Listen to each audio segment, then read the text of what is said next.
good. I mean, he's did well this weekend. Last week he was, with us. So,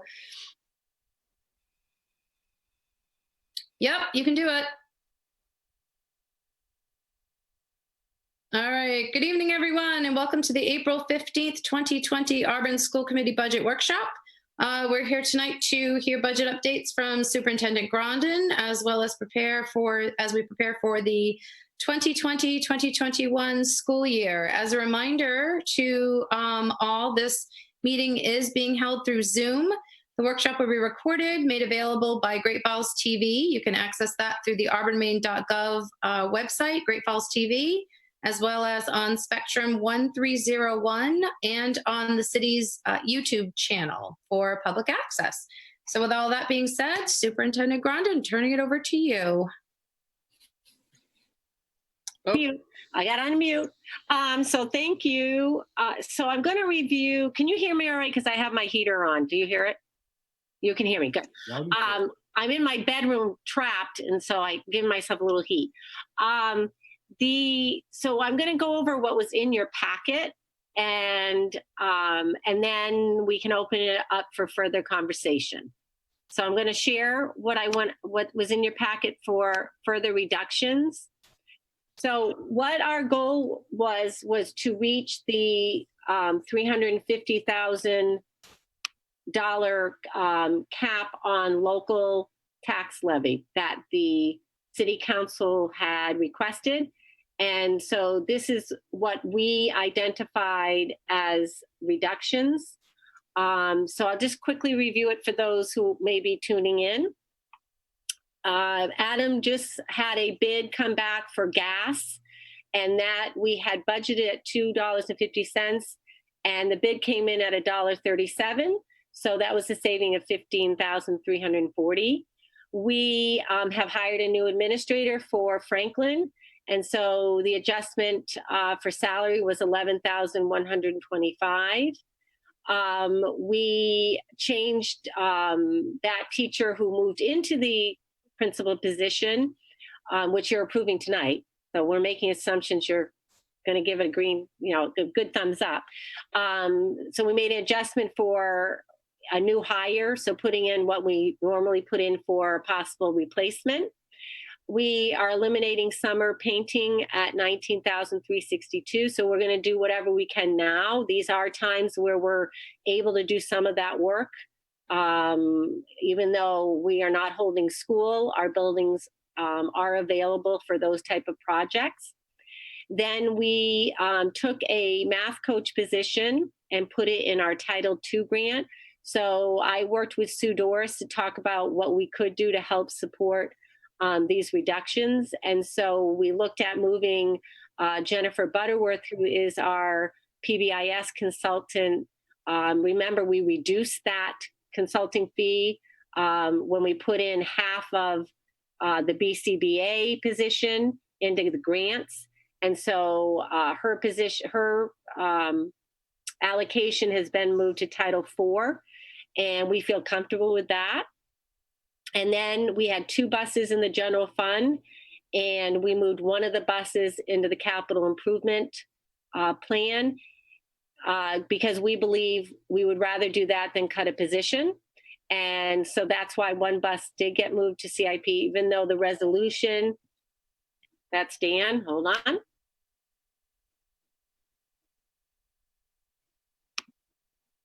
Okay, so Dan's coming in. So that was a choice we made, even though the City Council asked that the buses stay in. I'm not sure why it makes a difference if it's CIP or general fund. We still would get reimbursed for those, and you don't take the revenue and put it against the expenditure. What you do is you get reimbursed, and it's in your revenue. So it would not make a difference whether it's in the general fund or it's in the CIP plan. Okay, just so there's clarification on that.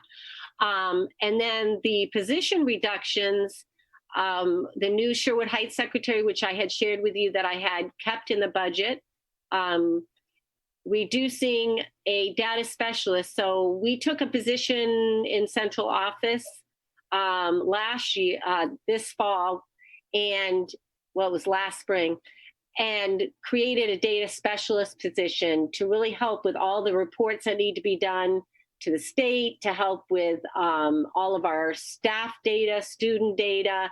So this position, we talked a lot about central office, and this position we believe can be distributed. It's going to add obviously some work responsibilities to our technology director, to our business office, assistant superintendent. So there are things that data specialist was doing that is going to have to go back onto people's plates.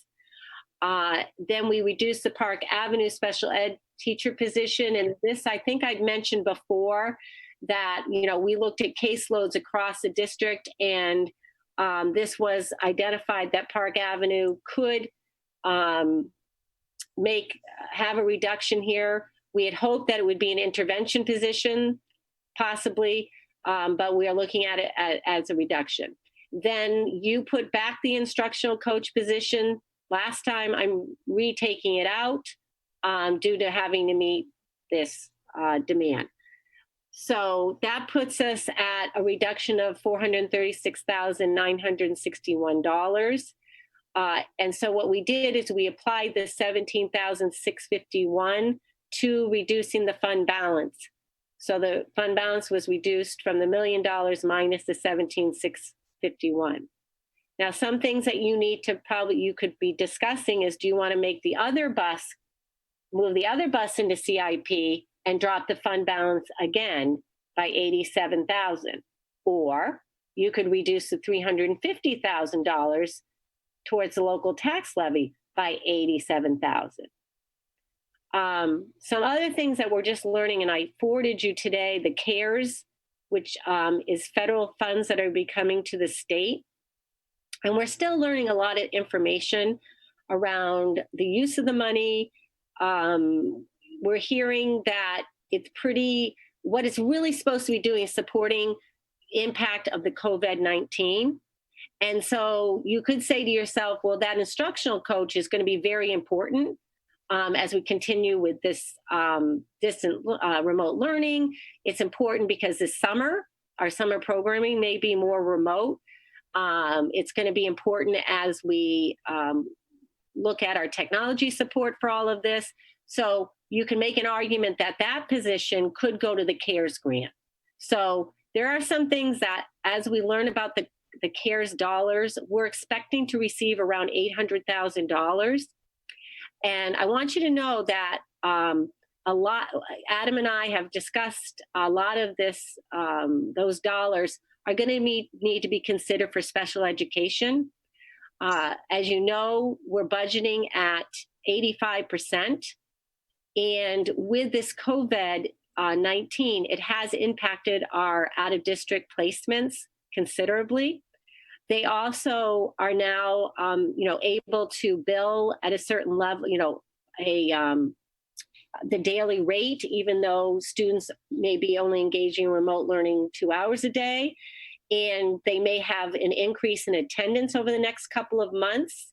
So this year's budget was budgeted at 82%.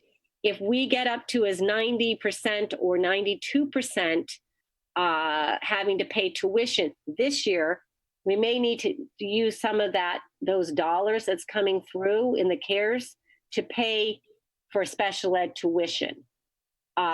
So we need to have more conversation as a management team and administrators about those CARE dollars. I also talked to Western Maine superintendents today, and many of them are really thinking, how do we buy materials for this summer? We may buy like a bunch of books that go home to families over the summer. We may look at activities that need to be planned for the start of school because, this is going to be hard to come back after being out. What supports will staff and students need? So really, it really is a one-time infusion to help with the COVID-19, not to support budget reductions. However, looking at a position like the tech coach is definitely a position that could support the COVID-19 impact. So there are still things we can talk about. It doesn't change reducing our budget for tax purposes and those type of things. But I throw that out there. So you also got the revenue. Whoops, I hate when I do that because then it shows my thing and I don't want my thing to show. Okay, is showing you the revenue. Hold on. So this was the impact of what I just showed you. I have to get rid of all your faces so I can see. So if you look at the bottom here, you can see where we met the local at 350. You can see the fund, you can see that we moved the fund balance to 982,349. And so now the budget has increased 826,662. So the total budget is up 1.82%. The local is up 1.96%. The impact would be 18 cents. So I open it up for conversation. Yeah, the one thing I would ask, Katie, and sure, maybe we can shoot it down, which is fine. I'd almost like to see us take, knowing that we have a pretty good fleet right now. Yeah. I'd almost like to see us take both buses out completely and put the positions back in and be slightly over the 350 so that we can support the positions. I think some of these positions are probably pretty critical as we go back in. I think adding more overhead on some of the staff for the data specialists just seems like that's going to cause some concerns. I mean, I haven't heard any direct concerns, but it just seems like in the notion of data analysis and providing data to the various people, that adding all that overhead onto other people who already have full-time jobs just seems like, it seems like right now we could. So you have $87,000 to play with if you say that. Like you could say the other bus goes in the CIP dollars, which we can reprioritize the CIP dollars, and you have $87,000 to use on the right-hand side or on the wherever. So yes, that's one thing you could do, is you could take the $87,000. Yeah, I thought we had two buses. Yeah, but one bus got moved to the CIP dollars. You had two, and we put one. So one is out right now. You only have one now in the general fund. Okay. I was thinking there was one in, and then this one would. Okay. No. I was thinking it was the 174, which would have come close to covering all the positions. Not that we still can't do some, magic there, but I was thinking it was more like 174 to 234, which would have been a pretty close matchup. Right. Do we have an idea again about the dollar amount from the CARES grant? You said it was what? It's going to be approximately 800,000. Okay. Maybe a suggestion I have is to move the bus back over to the CIP, both buses back into the CIP, but and add back in the data specialist that Brian was talking about, but appropriating some of the CARES money to that tech coach. Mm-hmm. Right. And that doesn't, Rose, what you're suggesting would, for the CARES grant, that 65,935 wouldn't change anything right now, right? And then what you said, yes, you could move the CIP. So one suggestion is move the CIP and add the data specialist back in, is what you're suggesting. Yep. And then just potentially, or I'm not sure how it works, but be able to provide that tech support coach position, because again, I think that is something that's important. There's going to be so many things if this distance learning keeps going on for who knows how long, and that there's going to be tech that to reintegrate everyone back into the school system afterwards. There's so many things. We don't disagree that we could have that instructional coach stay in the grants. Yeah. Can I just clarify Brian's comment? So are we getting 2 new buses this year or just one? We would be getting 2 buses. Okay, but one got moved into the CIP. Correct. And you could move the second one into CIP. Okay, so I just wanted to make sure the way you answered, I wasn't sure if we dropped one. No, Okay, so we're still getting 2 new buses. correct. Okay, thank you. Which I highly suggest you do that in order to have revenue next year. Right, absolutely. Right, it's pretty much free buses. So when I look at all this, I guess the bottom line for me is put as much towards reducing the local as possible. I think, I really listened to Councillor Walker the other night, and I know that anything coming, above $24, 24 on the mill rate, we really need to be. So that's sort of where my mind is going. My mind is going, what can we do to reduce the local? Because I think that will be better supported by taxpayers right now who things are really impacting them. And I also, when I think about the importance of who will have the most impact on and funding, if we're going to fund any positions, it's positions that are going to have a direct impact on teaching and learning when it comes to the kids themselves. Perhaps not, and I understand tech issues. I do understand tech issues, but I look at it as, what's going to help those kiddos, what's going to help the classroom teachers. So, and what's going to help the taxpayer. So that's, where money is spent here, there, and everywhere. That is my, that's the lens I look through. Reducing the local and impact on teaching and learning. Don't cut any supply monies for teachers, which I'm glad to not see here. I don't, where buses go, where they don't go. I understand, revenue pieces. If we can generate revenue from them, then let's generate revenue from them for next year's budget. But that's my take on this. This could go round and round for a very long time. One of your suggestions, if I sum it up so that other people can weigh in, one of your suggestions, you could take the 87,000 and reduce the 350,000 by 87,000 as a possibility. Yep. Okay. Yep. Do other people want to weigh in?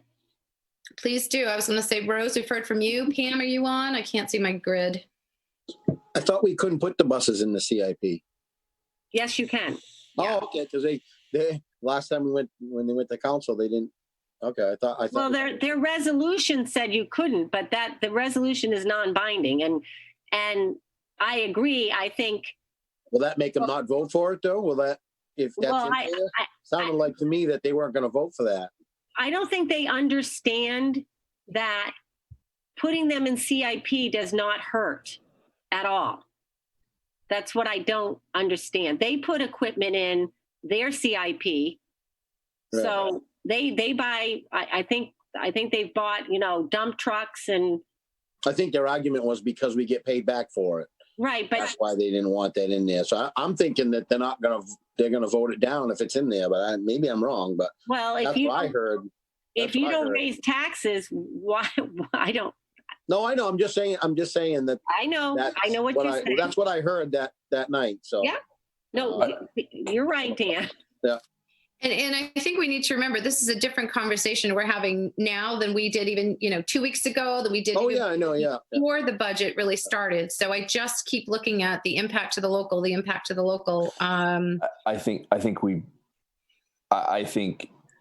putting the second bus in CIP and lowering the local outweighs the fact that we're putting the buses in the local.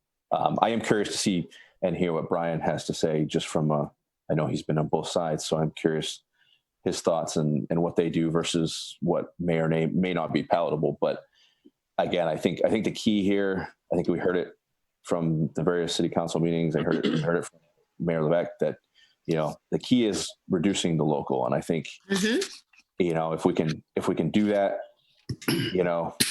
I think that's probably our best bet, personally. Well, I've been talking and I've been muted, so I didn't realize that. So excuse me. Part of the reason that we didn't want CIP is that we pay interest on that as opposed to just getting them straight out and getting reimbursed for them. I guess I have a couple of questions in regards to. I see that we got the gas much cheaper, and I noticed that we've got a request for natural gas and that there was a rise in that. Has the natural gas prices not lowered also? Adam, Brian, Yep. Question. Brian, our natural gas is locked in for the next, I believe it's the next 2 years. Okay. And in regards to those, the thing that I asked you about this afternoon with the positions that we have that were funded but unfilled, and I'm just now getting a chance to look at them. We've got a couple of positions that we funded. If they've been unfilled for a time, is my guess. My question goes back: do we actually need them, and can we use those unfunded positions to fund part of what you've been taking, what we've taken out? The data position or something like that. We've got, what is it, 5 positions that currently funded that are unfilled. Are there any others, or are these just the 5? Because you have some stuff on here that says currently filled, but were they unfilled before?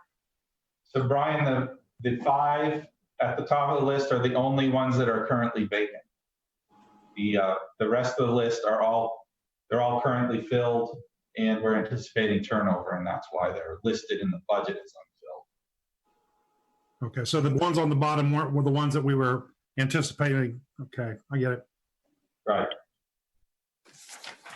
But just as an example, the first one on the list of currently vacant is an Ed Tech 2 at East Auburn. They've been filling that with a long-term sub, so it's not truly vacant. It's only vacant in the technical sense of the term. Okay. And this budget with these reductions in it, I was going to say, let's come back. I'm going back to which fund budget are we looking at? I'm looking at a couple of different printouts. This one's 4620 fund balance. So what is the fund balance right now with this? Yeah, that's the one I just showed you. Let me show it to you again. Okay, yeah, flip to it again, The please. problem is my little thing comes, okay. All right, Oh, no, you know how it covers up when you. I do. Yeah, yeah, So here's where the fund balance is at 982, yeah, 349. yeah. Which, just to confirm, that's the million minus the 17, whatever it was. Correct. But okay, so now I guess I'm confused because I thought that the 280,000 was 20% of our fund budget. Wouldn't that make our fund budget 1.4 million? I didn't do what the 720. Okay. The question for Adam again: if we put the buses in CIP, do we get funded for them? Do we get the reimbursement from the state? Yes, we do. We receive the reimbursement, which would go into the general fund as revenue the following year. So essentially what it would mean, I understand why there's talk of, well, we'd be paying interest on them, but we get a set CIP allocation. And what this means is we'd be paying for those buses with that million or whatever it is, rather than say a construction project that's somewhere on the list. So what you're saying, Adam, is we pay interest on the million. We pay interest on the million or whatever it is, regardless of what we're doing with the million. Correct. So ultimately, it's the school committee's call as to what comes out of that CIP. I mean, I think what Brian, you're asking, is the school committee prepared to cut another $720,000?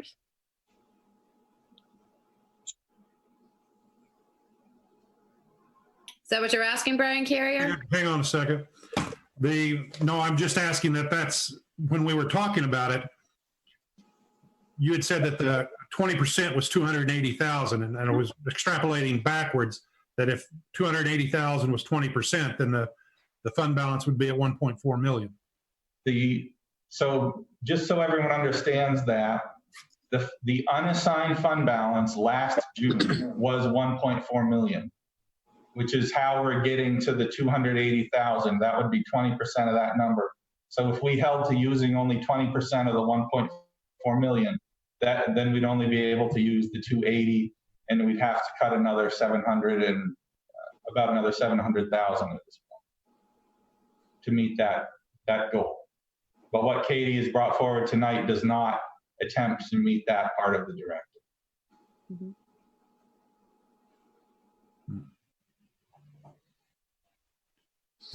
All right, who haven't we heard from? Dave Simpson, anything you'd like to weigh in with? I would like to preserve any direct instructional positions over data specialists or any support people if we can. I would hate to see, we hear about, I think we hear about education for all the kids in the district and, removing teachers, ed techs. I'd like to see that avoided if it can be. That's about it. Okay. Have we, and I know you guys have brought this forward again, and I haven't seen what you're seeing as far as the overall, but I've looked back at the manual and the book today in certain places, and if we brought it in, if we brought the budget in at zero, other than the contractual raises, what would that put us at, Adam? Because you said the contractual raises were 1.6 million. I can show that. Hold on.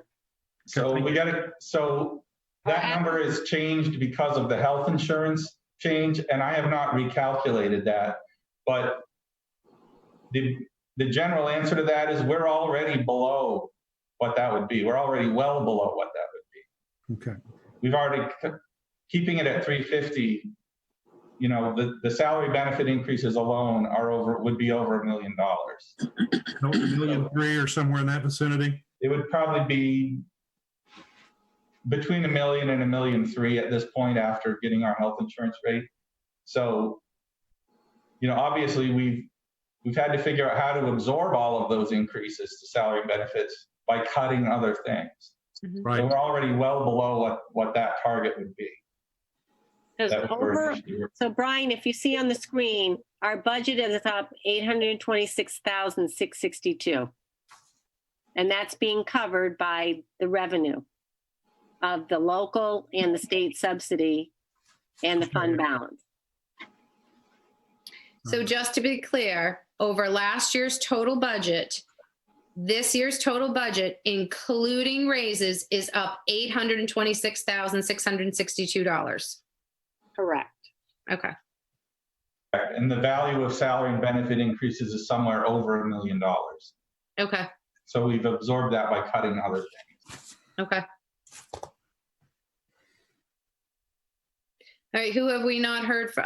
Dan, we've heard from you. And Dan Plesson, anything else you wanted to add on your thoughts? No. I mean, what about, how many instructional coaches do we have for the teachers? So I sent that to you. Really? I didn't see it. I've been having trouble with the internet for the last. Oh, yeah, I sent that to you last week. Okay, I didn't see it. I didn't get it. You want? I didn't know if we, if we got rid of, because those are paid a lot more. If we got rid of some of those and then went to like ed techs. To provide interventions, Dan? Yeah. Yep. I didn't know what that number would look like. I didn't see that email. I'm sorry. Okay. Yeah, I sent it. I'm pulling it up now. Hold on. Okay.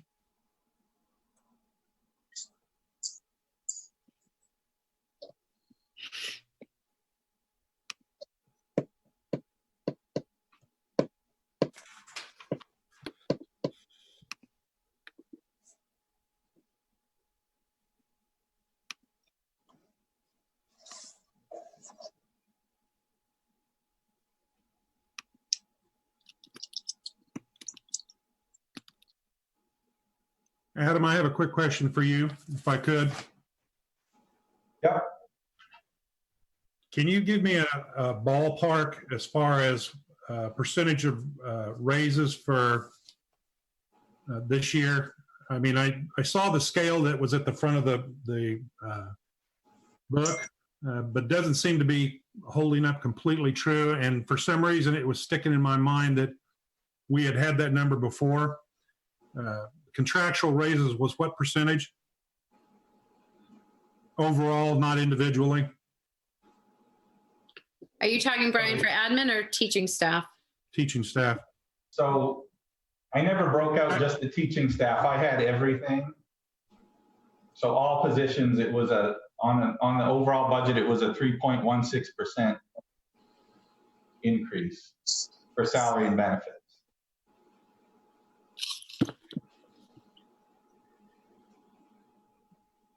But just to give you a sense, the average teacher salary increase is probably between 2.5% and 6%. And it all depends on what the steps or the scale within your collective bargaining agreement. Right. So Dan, on your screen, can you see that she's? Yeah, I see that. Yeah. Okay. So right now, Katie, right now, all these positions remain in the budget as it is right now. All except the math coach got moved to Title II. Right, not the funding for them, but the positions themselves are all still here. No, I moved, well, yes. No, Yeah. well, the instructional coach here was what Oh, is the- that? The tech instructional coach. Okay. It has been reduced. Are the names of these people and their positions confidential or like No. public? They're public. It's all public record, Rose. It's public. I just didn't know if, Oh, they you know. know. They know. okay, putting their names up there and saying, hey, YouTube, go ahead and see everything. Sorry, I was just making sure. Mhm. So Katie, can I just clarify, this list that you have is instructional coaches and interventionists. That's not a list of all of our instructional coaches. I just want to make that clear. Right. So you have this position here that is halftime instructional coach. Then you have the 2 tech coaches, which one has been removed. Then you have instructional coach here. Then you have a literacy coach interventionist, a literacy coach interventionist, literacy coach interventionist. And notice over here, though, these are the positions that are in the general fund. So not all of them are in the general fund. Mhm. These are the ones in the general fund. So there's one here, one here, and one here. So there are 11.65 in the general fund, but that's like Michelle said, they're interventionists and coaches. Okay. Katie, there was a, I think Dan was saying that they caught that their salary is higher. I wasn't sure, Dan, if you meant higher than other teachers. Well, they're higher than Yeah. regular interventionists, right? No, No. they're on the teacher's salary. They Oh, don't okay. take more money. No, Okay, I thought they were higher. no, So it depends on their years of experience. right. They're in the teacher's contract. Okay. So the interventionist, help me out with the concept here. I know that the ed techs are helping the teachers. The interventionists are Helping kids who are behind. helping the kids that are behind. Our ed techs are in special education. Okay. So to say that you want to replace a teacher with ed techs, you Doesn't- could do that. I have to tell you, it's hard to fill the ed tech positions. No, I remember when we first started off this year that, well, we had several that were unfilled. Correct. Yeah. So you would be struggling to find, first of all, ed techs, and then ed techs with the skill level that you would want for interventionists. So then the instructional coaches, you explained the ed techs and the interventionists. So the instructional coaches who, Do a variety of things. So they help the teachers, they help students. I was gonna say a couple weeks ago, Scott, Anir, yeah. Scott, who's on here as well, Scott Anir went through the list of what they what their role should entail. I don't know if you have written job descriptions for an instructional coach, but I don't know if you recall that conversation, Scott. I mean, Dan. Yes. Brian. Sorry, Brian Carrier. Sorry. Fred, George. Yeah. Mo, Larry, and Curly. He listed sort of all the positions, all the jobs that an instructional coach would do. So I think it really just comes down to fiduciary responsibility. We've got to be careful with how we're impacting the mill rate and not impacting, classroom teachers, classroom sizes. Hold tight to that supply list for what teachers can provide for their kids, so it's not coming out of their own pocket. I didn't see any of that. I didn't see any, building supply lists on this. Am I correct in understanding that, Katie? Yeah. And so the list I put in your, and I think I had it up now. I may have lost it. Is But I didn't see any supplies. I didn't see any hits to the supplies. Correct. We're trying to do that with current budget.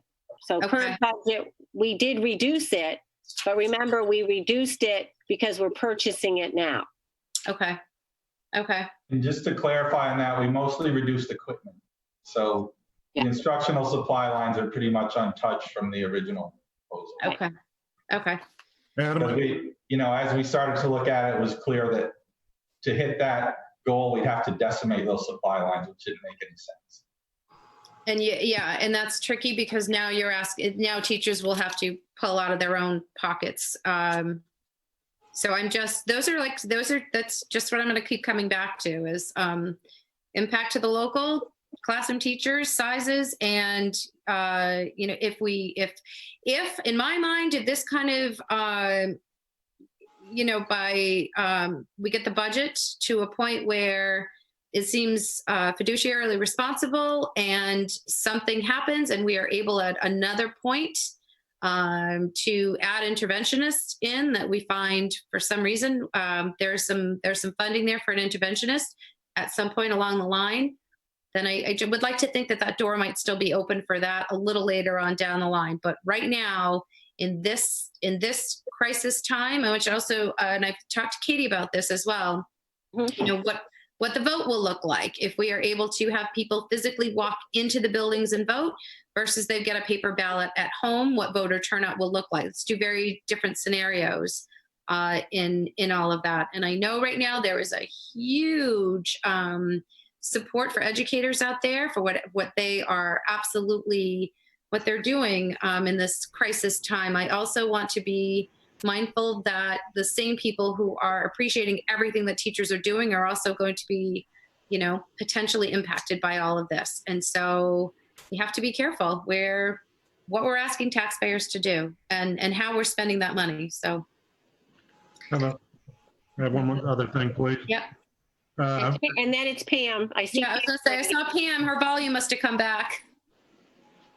Oh, no, not yet. I think you're still muted, though, Pam. Don't worry.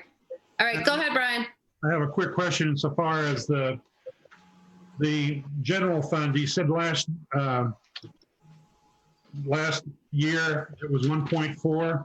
Do you have the figures for what it was prior to that? I mean, in every year prior to that, say for the last 3 years, say back in 2017? What the unassigned fund balance was? Yes. Yeah, I can pull that up. Pam, if you have your phone near you, because you're not muted, if you have your phone near you, you can maybe send me a text. My phone's good. Dinner's going to be ready in a second. Oh, Pam, what does it say? Don't cut ed techs. Don't cut teachers. Don't cut ed techs. Don't cut interventionists. Don't cut interventionists. Get closer, Pam. Get it closer, Pam. Oh my gosh, this is hysterical. Don't cut anyone in the classroom. Bring down tax levy. Don't increase mill rate. Yep. So are you saying, Pam, to take that bus and put it in the CIP and reduce local? Yes. Yeah.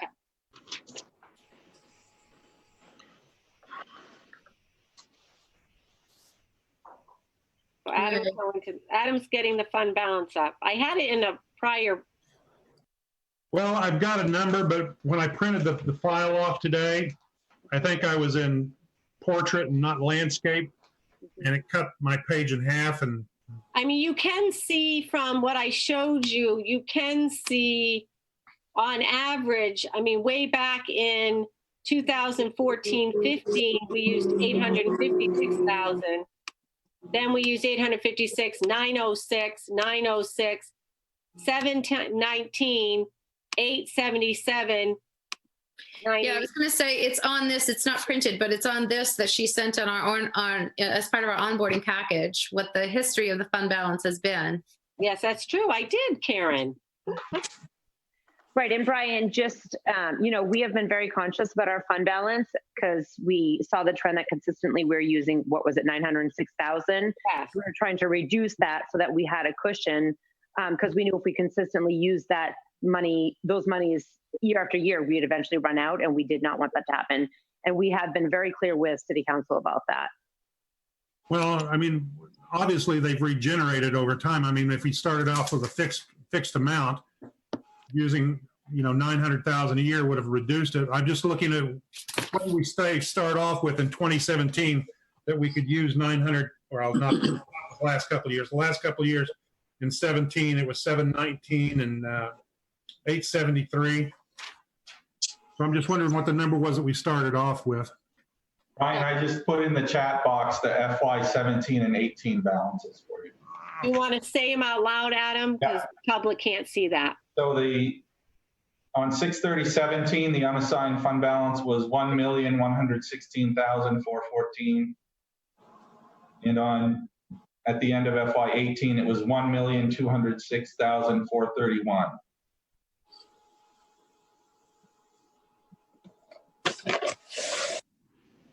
What's your thinking, Brian Carrier? Well, I mean, the fund is generated by what? By money we have left over or money that's carried over at the end of the year. Mm-hmm. And of course, the easiest thought is if we don't ask to spend it, then we won't need to ask for the mill rate. And then that money will be there should we run into a problem. I can see where it's basically the same. It's going to go back to, if we don't use the money that we're asking for, with the exception of what we're getting from the city, it just comes back to it. What we're looking at is not asking for the city for more money, because we're all going to have the same problem. The mill rate's going to go up, and at this point in time, we can't have the mill rate going up. Yeah. At least not that significantly. I talked to part of the council today, and with the meeting that we had the other night, we're retiring 9.5 million this year. Of course, the budget request for this year is much higher than the 9.5 million. And between now and the time that we budget for the school, or that money starts coming out for the school, not include anything else, we may retire another 12 to 15 million. But with the cost increases, I'm just looking at the end of what it's going to be for the mill rate. Mm-hmm. And we're only talking right now with just the school. We've not even gotten delved into the city and what we're looking at with that. Now, we have used money out of the city, the city fund balance. But right now, the money that we've used out of that has been kept to about 5%. That's why I'm looking at that number and what we were using out of it. I'm still uncomfortable with this. I mean, I look at it, that question that I asked early was basically looking at that. The other question I guess I have too now is the fact that the money that we have in grants and stuff that are paying for positions, would they come forward and pay for the positions next year also, Katie? Yes. Yeah. We look at the grants every year. So, we'd have to watch that. But we felt comfortable putting that math coach position in there next year. So hopefully that would hold. We've had a pretty steady allocation for title money, but that is what's caused positions to have to move into the general fund as well. So you don't think that the increase would be enough to fund the positions that we're looking at right now, as far as the You mean the ones that are in it currently? Yes. Well- Positions out, or funding the ones that possibly we're taking out. Or that you're looking at. I've got so many papers here at the desk at this point, I'm just about ready to give up with that. I know. The title funds are going to pay for the funding. If we put a position in the CARES fund, it's a 1-year commitment. And then, And I'd like to stay away from that because then that's a position that's going to have to then move into general fund, potentially, or be funded another way. So I would just as soon not use that to see that. Well, I'm only talking As about permanent. using care funds. I'm just talking about using the grant money that we already have. Not Okay. getting anywhere near the care funds. yeah, I mean, every year we look at, can the title fund support what we have? And you make a decision whether you'll continue to fund it with the general fund or not. So Brian, were you asking, I know you're looking for papers, so were you asking if those positions that were reduced, that Katie talked about tonight, reduced, if they could go into the grant funds? If they would fall, if any of those would fall into the grant funds that we have, yes, that's what I was asking. No, not at this point. They couldn't fit in at this point. Because of funding or because of funding from those, or because of the positions, the definition of the positions themselves? Correct. Right, position. Well, no, one, there's not money. Okay. Correct. Right. Yeah. Pam is gone out and trying to come back in again to see if it helps with her Yeah. capabilities. Okay. Yeah. Yeah, I think the answer to that is Brian, the funds that we anticipate in next year's federal grants are already spoken for. Was there any consideration based on the city's request that this budget be reduced? Was there any consideration of reducing administration and not classroom teachers and instruction people beyond the Franklin? I think we had brought that up a couple weeks ago. It was part of the school committee's thing, school committee thoughts on a Google form. Katie, I'll let you speak to that. Well, the city council doesn't tell you how to spend your money. If you want, they set the bottom line. Mm-hmm. And we're not sure what that bottom line is. What I'm hearing is somewhat, I don't know how to say it. They're saying 350,000 to the tax levy, which is 18 cents. It has absolutely nothing to do with fund balance. If you reduce the fund balance, you don't change the taxes, because the taxes is on the $350,000, not on anything else. So the only way to reduce the taxes is to lower the $350,000, not the fund balance. I just want everyone to be clear on that. I sent out 2 emails to try to explain that. I lost my train of thought. So administration, that's up to all of you to decide. Do you want to reduce an administrator?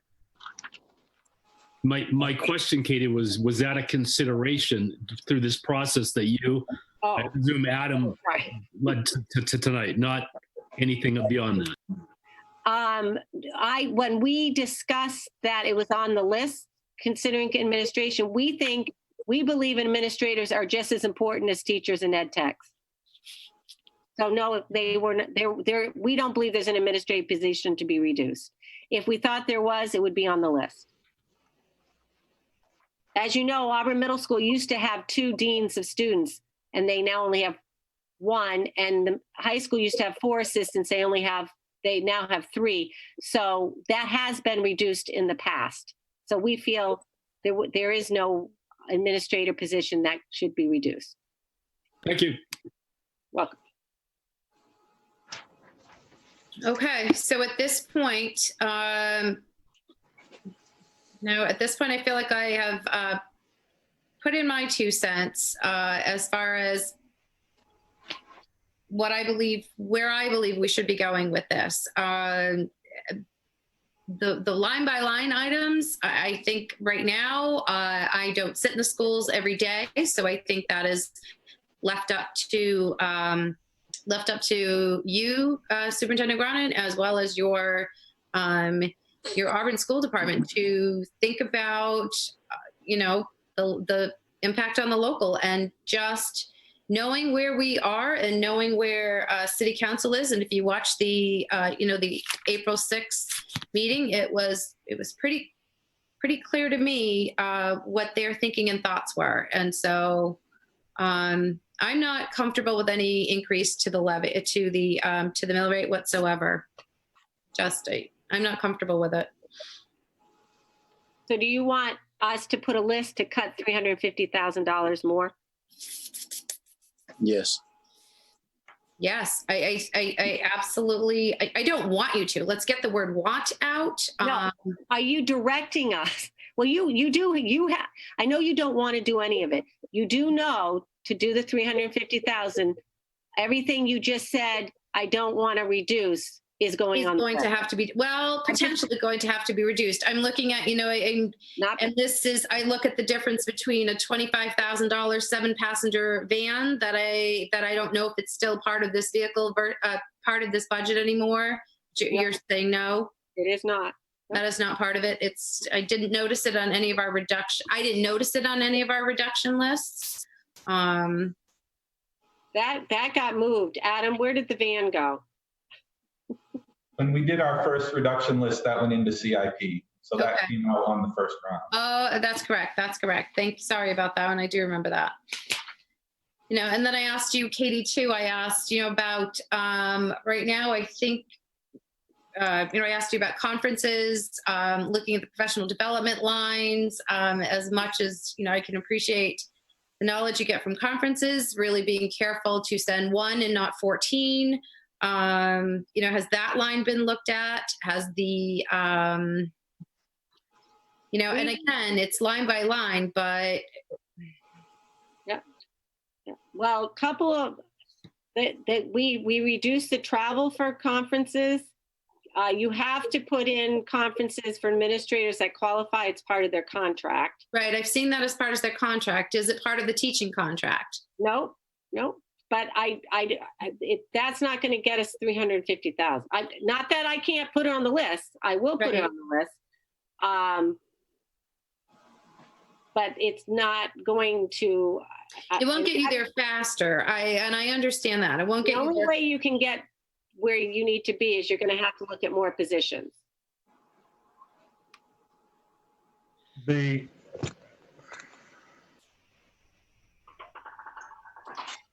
you hear me now? Can anybody hear me? Hi, Pam. Hey, you can hear me. Sorry. Okay. I had to leave the meeting for a minute and come back in. All right. Sorry. Okay. Thank you. I guess without seeing it line by line, I see that we reduced some stuff, but I'm sort of like Karen. I'd like to see just a budget from last year, because I know that, she was talking about professional development. I mean, we used 20 to 28,000 over the last 2 years. And, this year we've got $49,000 in it. We had, and I had another question actually in regards to the raises. Adam, you said that the contractual raises for the teacher were 2.5 to 6%. Yeah, actually, Brian, I should have said 3.5 to 6%. Okay, 3.5 to 6%. Can you tell me what they were for the admin staff? There it is. Well, so we got to keep in mind that the administrators, under their collective bargaining agreement, receive a merit-based, and so it's anywhere from likely 2 to 4%. It's 2 to 4%, and with the merit on top? That would include the merit. That includes the merit? Mm-hmm.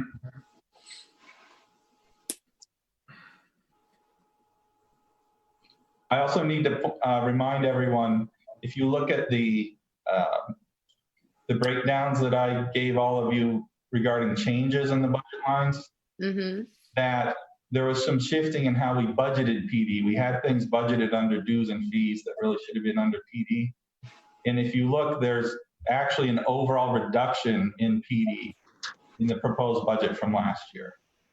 we've already got a sizable reduction in PD. I just think it's important to note that. Right, because we didn't budget for positive behavior intervention support conference. That is not in there. So that was a reduction. But we'll get the number of how much of the reduction if no one had any professional development next year.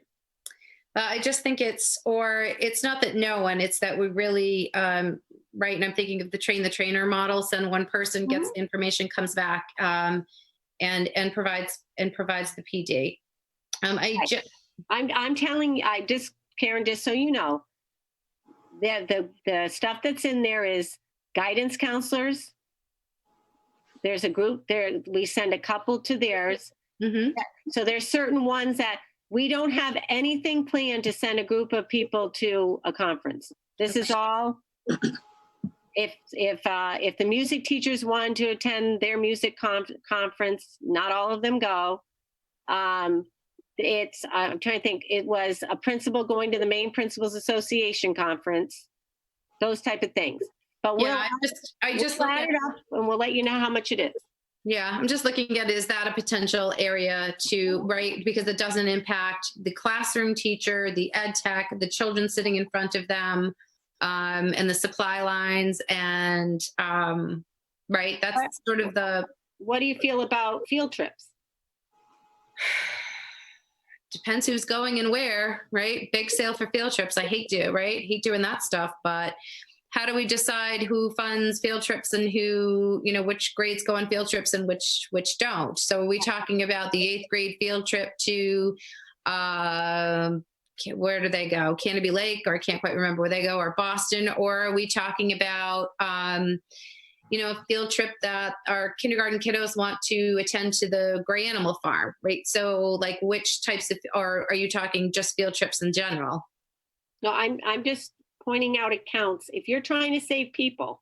Yeah, I just think to get to $350,000 more, I can nickel and dime probably to get maybe 50,000, but you're going to need more than that. So you're going to have to start identifying what you want reduced.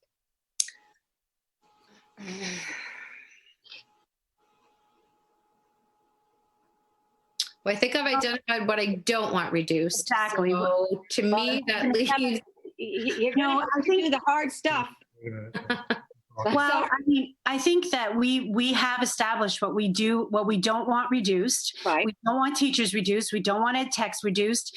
We want to bring down the levy, and we're, directing you to do the cuts. I think that unfortunately, with what's happening right now with COVID and people losing their jobs, it's almost unfathomable to ask to increase taxes.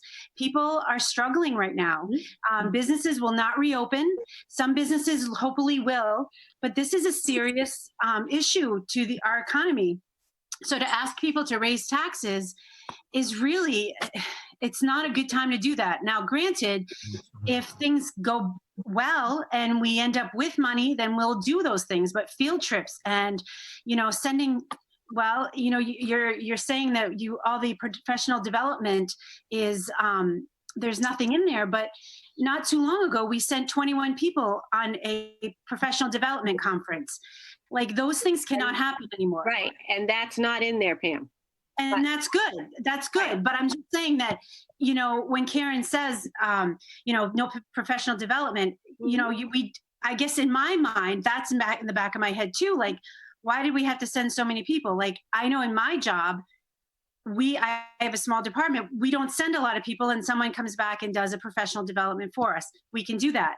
But these are things that we can cut without cutting teacher positions.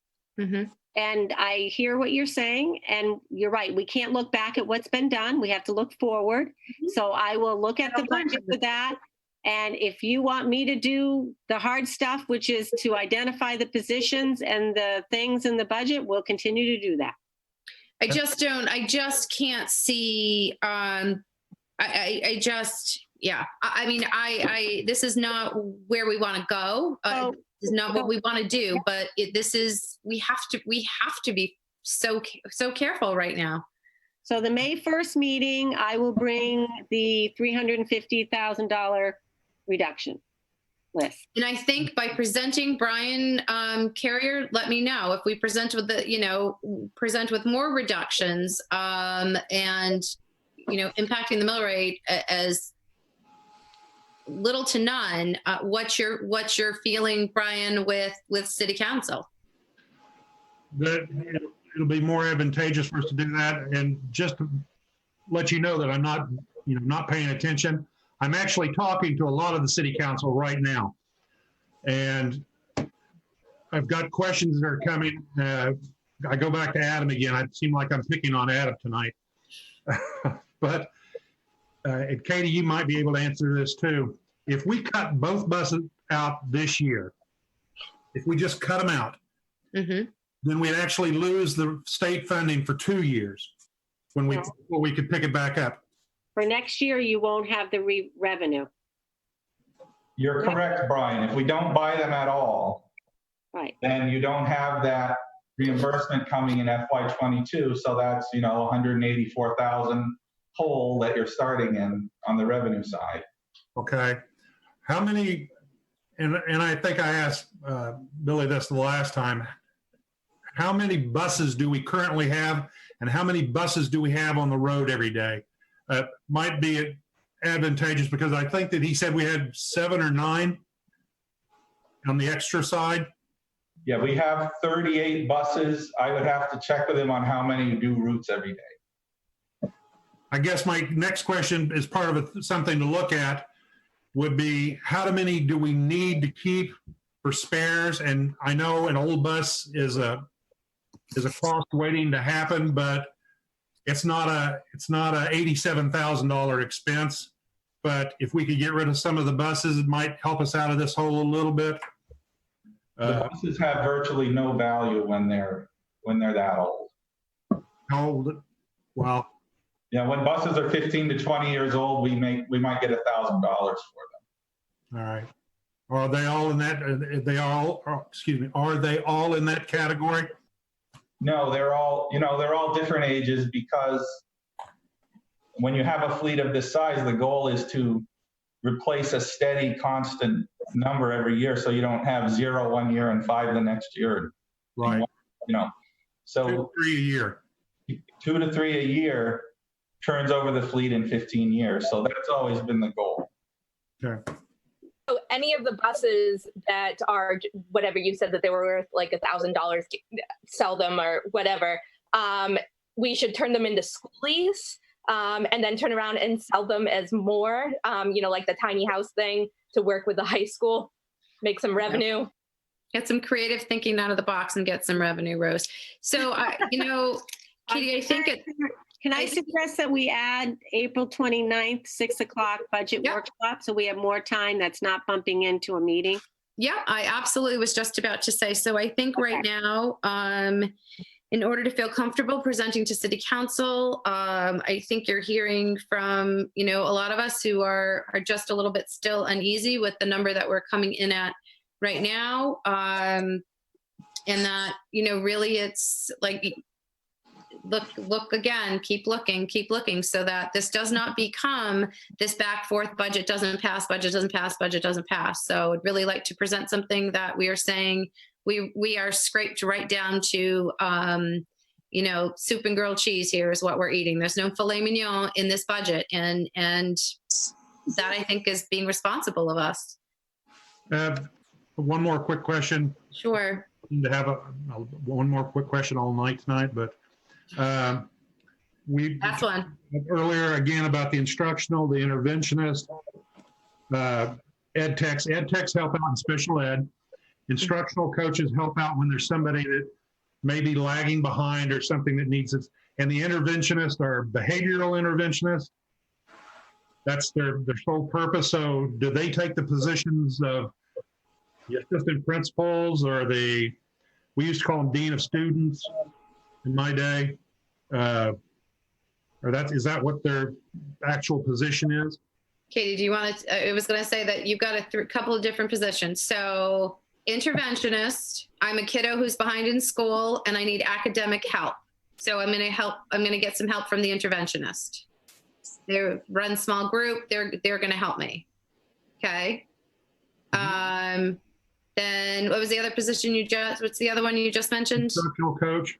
Instructional coach. That is your person that Scott Anier was kind of led us through the other day. Instructional coach could be a data specialist, looks at kids and where they might need, they could be the person to identify where kids need more supports. They can run professional development for teachers. They can support teachers' instruction. They can, oh God, help me keep going, Scott. What else? My brain is mush right now. Support everything on the instructional side, the whole Everything. Yeah. All of the PD, they support all of our new teacher programs. Yes, I was gonna say, I'm trying to think through those first 3 years. For us, they oversee all of the freshman groupings. They're the strategist for when anytime teachers run into behavioral or academic issues within a classroom. They're a really good value. They help small group kiddos. It's kind of like they catch everything. Yep. And then what was the other position you were wondering? So interventionist, instructional coach, and Katie to explain the other one. What's the other one? The ed techs. What do you mean ed tech? You said that the ed techs help out with the special education. Right.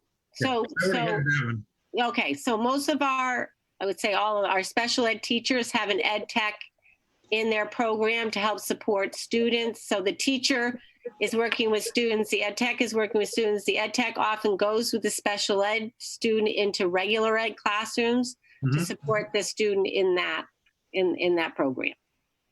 And then also just what might be said to that is that students have IEPs, which make sure that they have a certain teacher to student ratio. They might have a one-on-one. So that's why one classroom might have 5 and, what have you. Right. Yep. And the ed, excuse me, I don't want to call on anybody. Ed tech 2s and 3s, it's just the level of training. Well, Ed Tech 2s have to have 2 years college. Ed Tech 3s need 3 years. The Ed Tech 2s, we have mostly Ed Tech 2s, and they work with students under the direction of the teacher. Ed Tech 3s, which are mostly in our libraries at the elementary level, they can plan their lessons and work with students not under supervision of a teacher. Okay. Thank you. Welcome. All right, so wrapping this up, we'll come again. Sorry, Katie, we have just given the, I think the directive to keep looking. I'm hearing you. Yep. This is Dave. I briefly, Brian had a great point. I put a comment in there that I forgot this was live. And my comment was, I do think that that administration needs to be looked at when we're trying to, reconcile this budget. And just so everybody knows. Yeah, thank you, Dave. I didn't, I didn't notice your comment off to the side. Sorry about that. Thank you. Usually someone watches that chat box for me. I'm forgetting about that tonight. So, okay, everyone, I think we're going to bring this conversation to a ... to be continued. Katie's part of this workshop tonight, was this just strictly budget? And was this budget or was this COVID-19? I'll do COVID update at the superintendent's update. Okay, sounds great. Sounds great. So with that, we're going to bring the budget workshop to a close, to an end. And we are just going to, I think, roll and keep continuing live so that we can end budget workshop and begin. Let me find the next agenda. All right.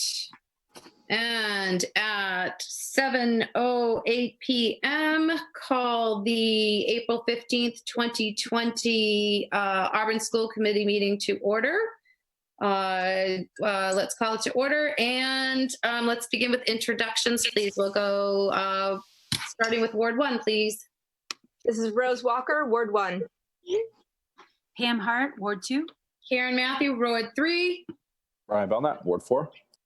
Dan Poisson, Ward 5. At large. Yep, Faith Fontaine at large. Frank Carrier, Mayor's Representative. David Simpson at large. All right, thank you all. Pledge of Allegiance, I'm so sorry we are not pledging allegiance to our flag this evening. However, let's move on to communications. Anyone like to share communications?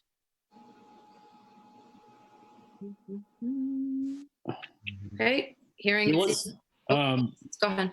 I think we all received this letter from, maybe not. I received an email today, and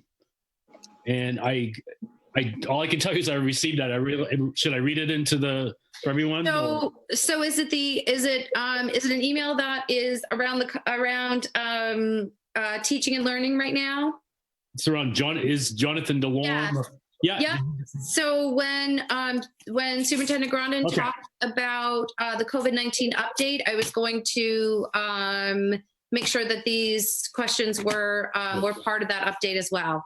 Thank you, Karen. Does that make sense? Okay. Yeah, absolutely. Absolutely. All right. Consent agenda. Can I get a motion to approve tonight's agenda, which includes the consent agenda, along with the two addendums that you were sent that were added to tonight's agenda. It includes the approval of the minutes for April 1, 2020, as well as a probationary contract for administrative staff. Can I get a motion, please? So moved. I'll second. Second, Faith Fontaine. And now I'm going to do roll call. Ward 1, Yes. 2, Yes. 3 is a yes, 4, Yes. 5, Yes.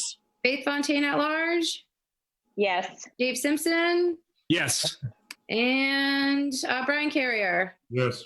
Motion passes 8-0. All right. Public participation this evening. Due to the change in the format of the meeting, the phone line is open for anyone who would like to participate right now. The number is 207-240-3739. It's highlighted in red for those of you who might be watching this streamed live.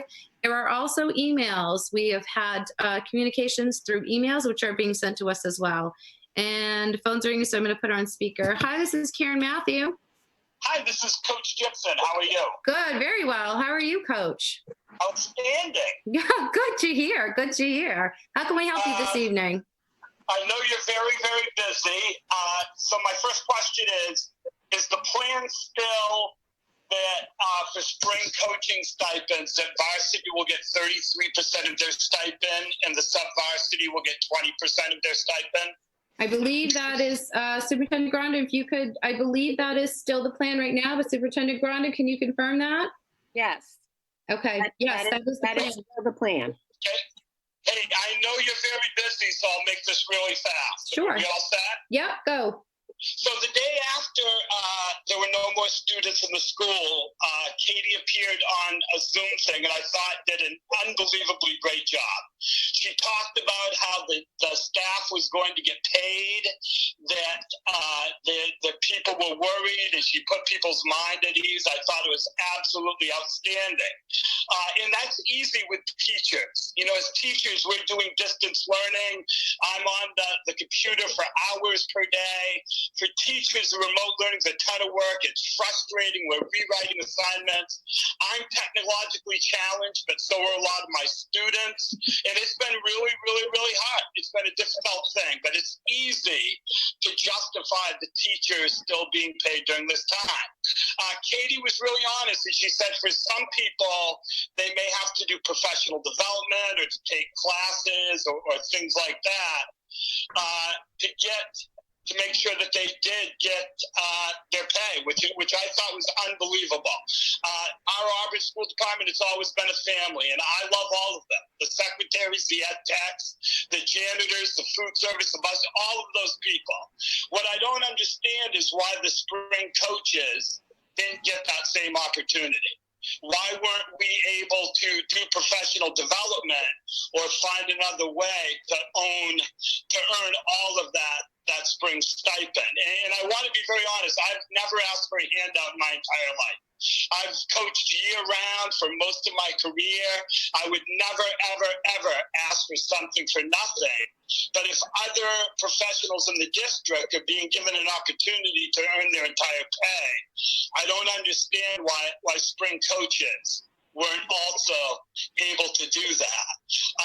As a coach, we're educators. We're part of the educational system, and I wear that proudly. I'm talking about things for this year budget, and I would gladly throw myself into professional development, coaching clinics, readings, taking classes to earn every cent of what I signed a contract for. I believe that the city of Auburn has supported their coaches incredibly well morally. The support that we get from the businesses, from the superintendent's office. She's been great whenever there's been a problem with a parent or anything. The city of Auburn has not supported the coaches of Auburn well financially. My first 14 years as a coach in Auburn, I never got a raise. My stipend did not go up once in 14 years. It's hard when you hear a principal come in and say that them and another administrator flew to a conference, and I'll get the city wrong, whether it's Orlando or Louisville or wherever it was, and you can't give me $50 more for freshman football in a decade and a half. And I know that's agreed by the union. I'm not thrilled with my union either, that in 14 years the coaches never got a raise. But I can say this, that if the principals of our school went 14 years without a raise, this whole community would be jumping up and down saying, we're not going to get any great principals. I hear all the time that coaches, we should do it just for the kids and the love of the game. And the Auburn kids are the best of the best. I love the Auburn students, but just because you love something doesn't mean you should do it for less than market value or for free. I love teaching health class just as much as I love coaching any sport I coach, but no one has ever come in and said, Coach Jeb, you shouldn't get paid in May because you love your job and you should just do that. Other districts pay people more for getting longer. Other districts give steps to their coaches. If Paul Bopalan, who I think is the best teacher at Edward Little High School, left Edward Little tomorrow, the teacher that replaced him would make something like $34,000 less than Paul Bopalan makes. Mike Adams is the best coach in the state of Maine. If Mike Adams left Edward Little tomorrow, the coach that replaces him would make the exact same amount of money that Mike Adams makes. We have people making $1,500, $2,000, $2,100. We pay for our own gas to go and scout, to go to everything we do. Clinics and professional development comes out of fundraising. The higher ranking people in our it's 55 cents a mile that they get for that district. So we've already given that up. I applaud the Lewiston superintendent for paying their spring coaches. And I've heard, lots of ADs, there's a lot of other districts. Auburn's not the only one. Many districts aren't paying their coaches for the spring at all. But I just find it crazy that the Maine Principals Association, they're not sending a third of their pay back to the communities and schools for not running spring sports. Our athletic directors all around the state are still getting paid, but the coaches are taking that off. When I look at myself working for the city of Auburn, I am the health teacher, freshman football coach, varsity assistant basketball coach, and the JV lacrosse coach. And I look at that as one salary. I realize the city of Auburn doesn't with different contracts. But I'm being asked to take a 3% pay cut is the way it comes into my figures. I identify that these are really tough times. We're in a pandemic. There's all these things going on, but I'm also an Auburn taxpayer. And I don't hear anybody else in the last hour that you just talked about that said any other Auburn employee is taking a 3% tax pay cut from this past year. So it's myself, Rebecca Hefty, Elaine DeRoseby, we're the people that are being asked to make that pay cut. I know that there's a bunch of interventionists and teacher coaches. I hear from the staff all the time about relationships are the most important thing in our school district. When I walk by Rebecca Hefty's room at lunchtime, there's 30 kids in her room. She's the queen of relationships. When there's a female athlete that has a problem in our high school, they run right to Elaine DeRoseby. And when there's a kid who has a friend who's suicidal at 2 o'clock in the morning, they don't call central office. They call Craig Gibson at 2 o'clock in the morning. And I'm on the state, the line with the state police for them. I really think that the coaches should get the same opportunity that the other educators are in the district to earn that stipend. And I want to be really clear. I don't want to come across as a complainer and a hater, and I know we get branded that way all the time. I absolutely love the Auburn School Department. Right. The Auburn School Department has been so great to my 3 children and has set them on a great path in their lives. And I love Scotty Anir. I think Scotty Anir is one of the best men I know. I love Todd Sampson. But when you love something, you can't be afraid to question it. And I question this move. The General George Patton said, when you're a leader, you're always on parade. People are always watching you. Our athletes are watching, but our leaders are doing right now. When you're saying the only people we're not going to play are your coaches, they notice that. So I think that's something that has to be observed and something that has to be looked at. I realize you have a ton of tough decisions to make. I sympathize with that. I'm standing up for my brothers and sisters who are other coaches, and it's something that I think we've been quiet about for a long time. So I wish you would at least consider giving the coaches in the district the opportunity to earn, not to be given, but to earn their stipend that is in this year's budget, not next year's budget. All right. Coach Gibson, I can't thank you enough for calling and sharing your thoughts. And I'm going to call you later when I have a conversation about the topics and health that I've had to have with my 15-year-old here at home. So thanks so much for saving those topics for homeschooling. Love you for that. But we hear your frustration, and I thank you for calling us and making them known. I think you brought a great perspective to the before us tonight. And I would say that if any member of the school committee feels that this should be discussed further, that it can be brought up as a future agenda item. So thank you so much, Coach Gibson. There's another call coming in. Thank you. Hi. Oh, and they've hung up. So the caller would like to call back. Please feel free to call back.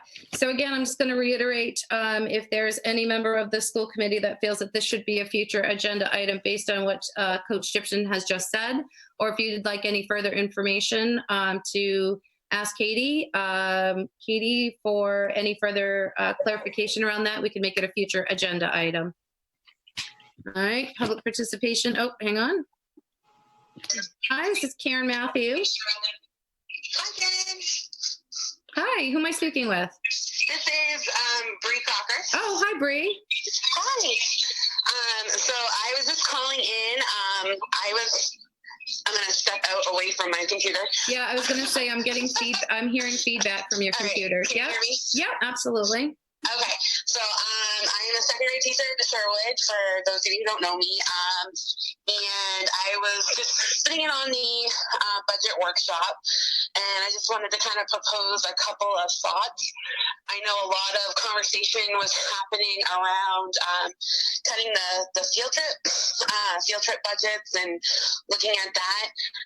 I really urge people to keep in mind that our kids already don't get to have a lot of experiences due to their home lives and circumstances, and that cutting into that budget is just going to make that harder for them. And our field trips always are, at least most of them are tied into really good learning opportunities. So I think to be mindful of that. And also when we're talking about cutting, tech coaches and, moving around ed techs or cutting positions, special ed positions and things like that. we're talking direct impact on students. I rely on my literacy specialist and my special ed people to really support in the classroom. And if that goes away, it's going to be detrimental for our students. So I think some stuff might look really good on paper, but for teachers, we're having a hard time, I think, hearing some of these cuts. So that's really all I wanted to say for now. Okay. But yeah. All right, great. Thank you. Thank you for calling and sharing your thoughts. It's really important to hear. Thank you so much. Bye. All right, bye-bye. All right, waiting to see if anyone else chimes in. Karen, this is Dave. I just wanted to say to Coach Gibson that no one thinks anything negative about you. You suggested maybe that you're a complainer and this and that. Anyone who knows you knows completely different. Yeah. You're an incredible asset to our community, and I thank you. And I hope he's still listening and heard that. Yeah. All right, seeing none, I'm going to close public participation. All right, silence my phone. Moving on. Let's move on to. Did you add in, Katie, on yours? I still have the original. No, you still have it. Okay, moving on to student information for this time is obviously waived. Our students are not joining us. Superintendent's report. Okay, so I will start by just updating you on some things with our COVID plan that we've been working on, just to give you some quick updates. So Sarah Levine, the child care director, has put a plan together and has communicated this plan to parents that if the governor raises the ceiling on number of people who can meet, so you know how we're like almost at 0, no more than 3 or less. But if it goes back up in June or July to 10, she is proposing to reopen in a small scale. She usually has childcare at Sherwood Heights. And so they are talking about that they would be like a limit of the first 20 children to sign up, and then they would run a smaller childcare. So she is thinking about how she would reopen with the limits, if the limits were to be raised and we weren't at the stay-at-home order. The other is, I reminded you about April vacation. We are still doing our food service over April vacation on Tuesday and Thursday. We have been doing some end of the year planning. So at our last administrative meeting last week, we made a whole big list of all the things that get done at the end of the year and how might we handle those items, from registering students to pre-K, all the way up to 6th graders going to the middle school, 8th graders going to the 9th, to the high school, 8th graders going to high school. Scott and his team is working hard on graduation, backup plans. They're going to have plan A, plan B, plan C. So we're really working to talk about what needs to get done, who's going to be doing it, and those plans are starting to be put together. The other thing connected to that is I was on a webinar today with Peter Robinson with Power School. And so we are going to upgrade our Power School so that we can do online registration for families. So trying to move more remotely. And we know that those funds, those moves can possibly be funded with the CARES dollars as well. So we're working on that. We've also worked, we found an organization that we are going to be purchasing 110 hotspots. The organization allows 10 hotspots per building, including central office. So we have 11 and a bundle of 10. And then we have to pay $10 per hotspot for 12 months. And so we are going to make that investment, and that will also go towards our COVID expenses. And Katie, who would benefit from those hotspots? So those are the list of families we're receiving that right now do not have internet due to not being able to afford it. So administrators are making lists of families they know are struggling with the internet availability. So once we have them, we'll start deploying them. and we can keep them, the hot spots, and then, we'll need them through next year anyway. So to us, it's a good investment in doing that. And excuse me, Katie, can I ask you a question? So before we closed the schools for COVID, they had done a survey on who had internet and who didn't, so that we could kind of, make the equity gap a little smaller. Yeah. Now it's been 4 weeks that this has been going on. Right. So do we still not know who has internet and who does? We do know, and that's why we're putting I got to make sure we have the names, the addresses. So yes, we're putting a document. Yeah, go ahead. Right. And these hotspots. Mm-hmm. Now I know that the schools already are hotspots, but the students have to come to the schools in order to use that. These hotspots that we're buying, are these going to be easier, more accessible, so that they don't have to go somewhere, that they can have it in their homes? Correct.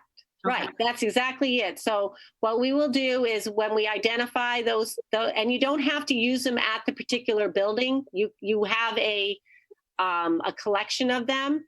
And so you're right, Pam, I talk to the family, make sure they get the devices, and then we'll be paying for that hotspot for the year.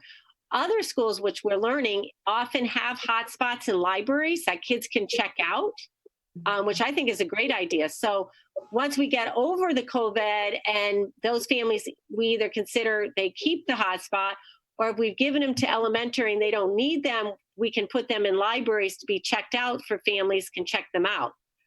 So yes, this gives us a lot more flexibility. Okay. The other thing, which is connected to, which I'll wait till we get to the student day that I'm asking for. Mm-hmm. And so I think that covers the things we've been working on to continue making those plans for the end of the year. Okay. Katie, what about, so this is going back to the question that we got from a constituent and an educator today, just to talk a little bit about the learning plans, distant learning plans for kiddos, remote learning plans, the question of the shift of to going from work expectations instead of work enrichment assignments. There's now expectations. I know Scott has been calling families directly. I know that we are doing everything that we can on our end to really make sure that kids are engaging, because there is now some accountability on them. And I think the question still raised is the question of, I go back to the willing and able training that I can rely heavily on. Are kids able to? Are they not able to, for various reasons? And how are we making some distinguishing differences between, I'm willing, but I'm not, I'm not able, I'm willing, I'm not able, I'm not willing, I'm not able, all these different variables that kind of play out. How are we making sure that we're trying to be as equitable and accountable as possible? And I hope I tried to paraphrase all those questions that kind of came, and I know you got the questions too, Katie. Yeah, Brian, you have your hand up. Do you want to add to that? No, I got a question after you answer this one. Oh, okay. All right. And Scott certainly can talk about it when we move into the graduation requirement policy. Okay. Yeah.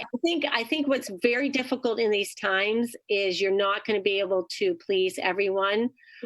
So, you got 2 communications from teachers. I got communications from parent. You're not doing enough.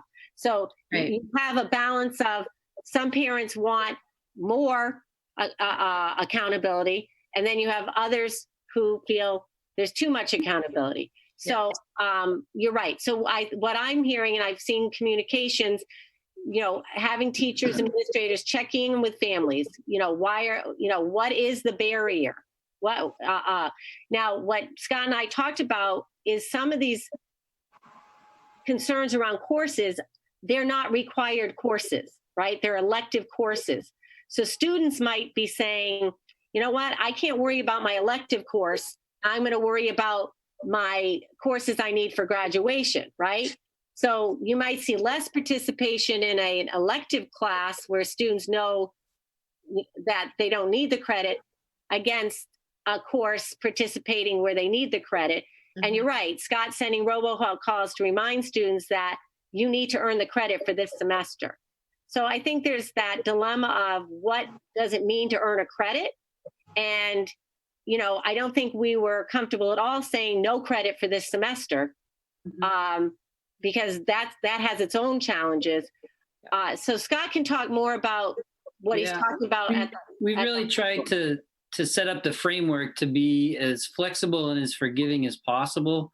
Right from the get-go, we set up communicating with teachers to really talk about, you know, those critical, essential, bare pieces that they would feel comfortable with being able to have students meet through the rest of this semester and even right on continuing on through, which is why we went to the pass incomplete model. Spent lots and lots of time communicating with our area principals, with colleagues around the state, researching some other districts and states through the country, and a lot of publication really coming around that pass and incomplete was a much more fair and equitable place. When we start talking about the graduation requirements, last night in our subcommittee, I'll get to more of that, but really to try to be as fair and forgiving and flexible as we possibly can. And we've really kind of tried to shift our mindset for our reach out, using school work as the excuse to really contact families to say, how's everything going? To kind of tease out what you just said, Karen, the willing and able, and try to make sure that we have as much information readily available for families, because some of the feedback that we were getting from the kiddos was it just felt so overwhelming, which is why we wanted to be sure that they could see that we had things pretty well synthesized down for them so that it could be manageable. And the truth is, yes, we hear from some that are saying it's too little, and others we're just trying to get them engaged in some manner, and not so much for the purpose of credit. I feel confident that our teachers are going to work with kids to have that happen. I don't think the curriculum police are coming in here. We really want to make sure that we're trying to create a level of normalcy and maintain contact with kiddos. That's first and foremost throughout this entire process. Is let's continue to have contact with kiddos, and then let's tease out some of those pieces for them to get up to passing, and just to try to be as fair as possible, and having conversations with many of the colleagues throughout the state to set up multiple systems really was going to create some definite inequities, and that's why we tried to establish one across of pass and incomplete for them to be able to work with. But our mindset hasn't shifted. We very, very much we miss the kids and we want to be having contact with them. And so that's where our mindset has really shifted into trying to make sure that we can get contact and create a threshold. And as I've said to people, the curriculum police are not coming for this.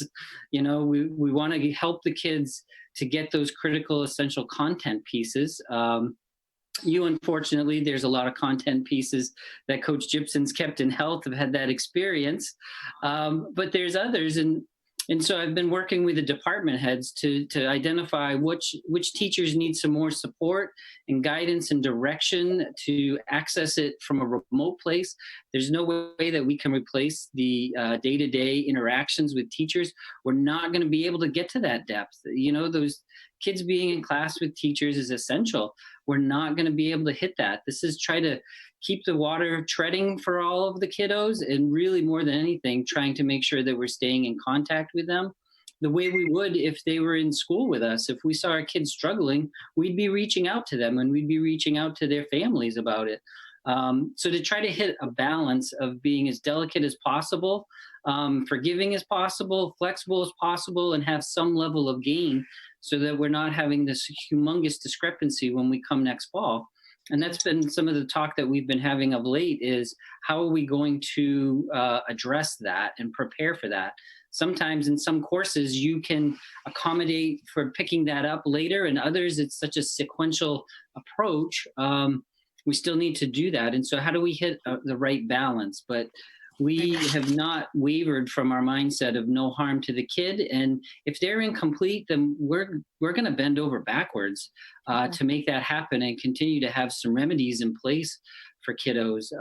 Really, our mind this week, our efforts are really to go hog wild into going after kiddos that we haven't heard from. And if that's, we talked strategies with guidance and with department heads yesterday, admin again yesterday and today, divvying up the phone calls, divvying up the methods for the phone calls. And I'll drive to anybody's house. I'm not shy about that. I'll keep my 6 feet, but want to make sure that they're okay and can they access, and to find out if the barrier is internet, is the barrier a password to a program. We want to be sure that we can do those things for kiddos, because they have their survival panic and then they have their school panic, and we want to try to minimize all of those things together. Right. So I think that's the question that's the willing and able question, right? The willing and able variable. So thank you for those updates, Scott. Thank you so much. So at this, Brian, Hold on. development, I was going to say, Hold on, Karen. Good. I got a question on that. Yeah, no, I was going to say, sorry, I knew you had your hand up. I just want to make sure, just for agenda purposes, to keep myself still where we are. We are still planning and development, and we haven't talked graduation rates yet. So I just want to keep my placeholder where we are. Okay, all right, sorry. Go ahead, Brian. That's correct. So I think, we've done a great job, and I give you great props, Scott, for, what you guys are doing at the high school, graduation requirements. I think we've got a good plan at the middle school. My question is, because I have a lot of neighbors in this situation, and I've been asked a few times, I got a lot of neighbors that have kids in pre-K, kindergarten, first, second, and I know a lot of parents are going above and beyond. Some are concerned, am I doing enough? Am I not doing enough? I got neighbors who are working full time and still trying to do homeschooling. I got some that, on all different levels. What are we doing? And going with the assumption later on that we're going to make, that we're going to follow the recommendation of, remote learning for the end of the year. What are we looking at from a plan to make sure, that a second grader is ready to go to third grade, or, first to second, or third to fourth, that elementary level, where, certainly, and I give props to the two teachers that my kids have. I mean, they've done a phenomenal job. We've gotten plenty of information in a lot of different content areas, and my wife's doing a great job homeschooling my two girls. But again, how do we look at that when we get to the end of the year and we go, okay, are they ready, to go to third grade in my case, or, whatnot. So just curious if you can speak to that. Yeah, no. So that's part of when Shelley had grade level meetings with each grade, was really talking about identifying that we need to focus on math, reading, and writing. And so that for the very thing you're saying, we were talking about, think about you are a third grade teacher and you have these second graders that are about to enter after this, right? So think about that with your hat on as the third grade teacher. So yes, they're identifying those key things that they want kids to keep reading, keep practicing writing, providing the math as best they can, knowing that we don't want to put a burden on parents either, right? So trying the balance of what can students do independently and what can they do with support. So that has been discussed on what's going to be done. And yes, there's going to be a lot of discussion as we come at the end of the year and into next year. What are we going to do to fill in gaps, to look at, accelerate, all the things you're talking about? The teachers have that at the top of mind. They know.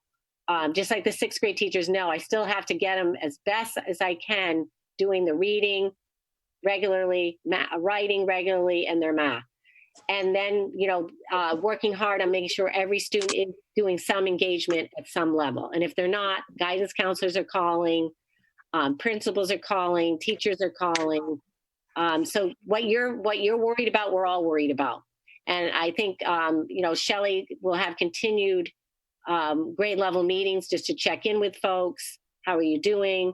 They've built a big resource website for teachers so that I can get on and see what other teachers are offering kids, so that we do have similar experiences for the children across the grade levels. So glad to hear the question, Brian, because it gives us a chance to, every year, whether we have a pandemic or not that we're dealing with, teachers get together and talk about the needs of that cohort of students who are rising. They talk about specifically in placing kids in classroom, but also on the individual student need, but also as a cohort. This class does well in this, or this class had some need in this area. So they're used to that kind of conversation. Typically, this is just going to be that same conversation amplified. Is going to be all that much more, where they're going to have to be really mindful of what it is that those teachers who are interacting with them right now remotely are going to be able to assess diagnostically where the group is at, as well as individuals, and then prescribe for those teachers going forward. So that's where the adjustments with the work with Shelley and with the grade levels are going to be focused.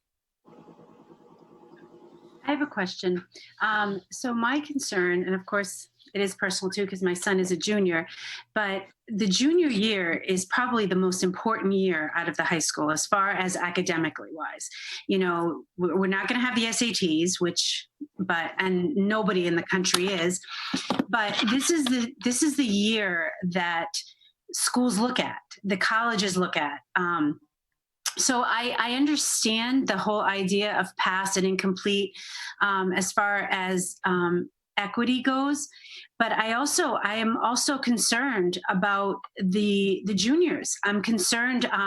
Seniors, I feel terrible because they're missing out on all these rites of passage, like the prom, graduation, Spirit Week, all these things. That breaks my heart that they're not going to do that.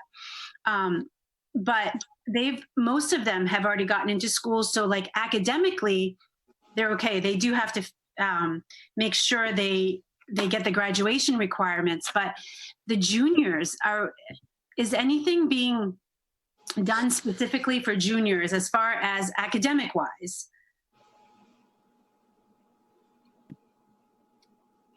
Anything, Yep.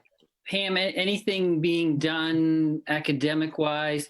So how I would respond to that is that our guidance counselors have been communicating heavily with colleges and college admissions officers. They participated. I think Mrs. Galway created a video yesterday.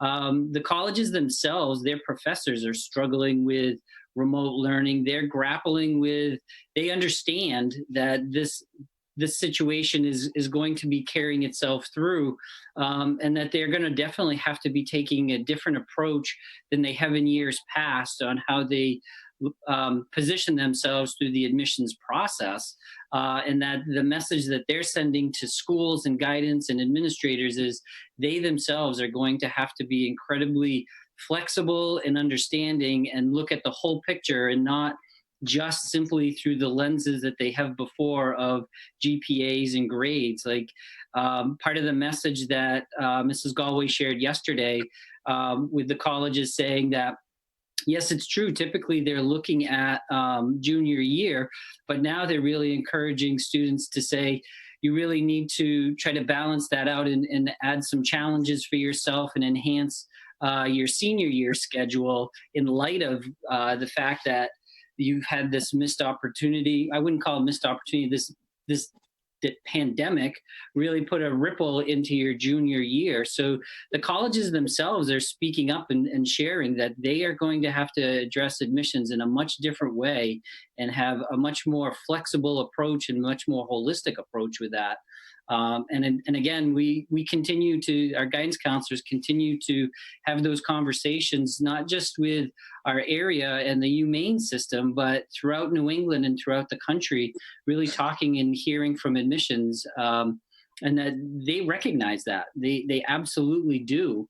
And that nobody wants any kid put at any level of disadvantage. And so I find some comfort when we're hearing from our National School Board Association there saying that they really feel that having a pass incomplete method is a more equitable and more appropriate approach than trying to have tiers and offering grades through this, because it's not going to allow for the level of accuracy and precision that we would typically see, and that's seen throughout the country. And for many of these colleges and universities, they have to balance that with having applications throughout the world.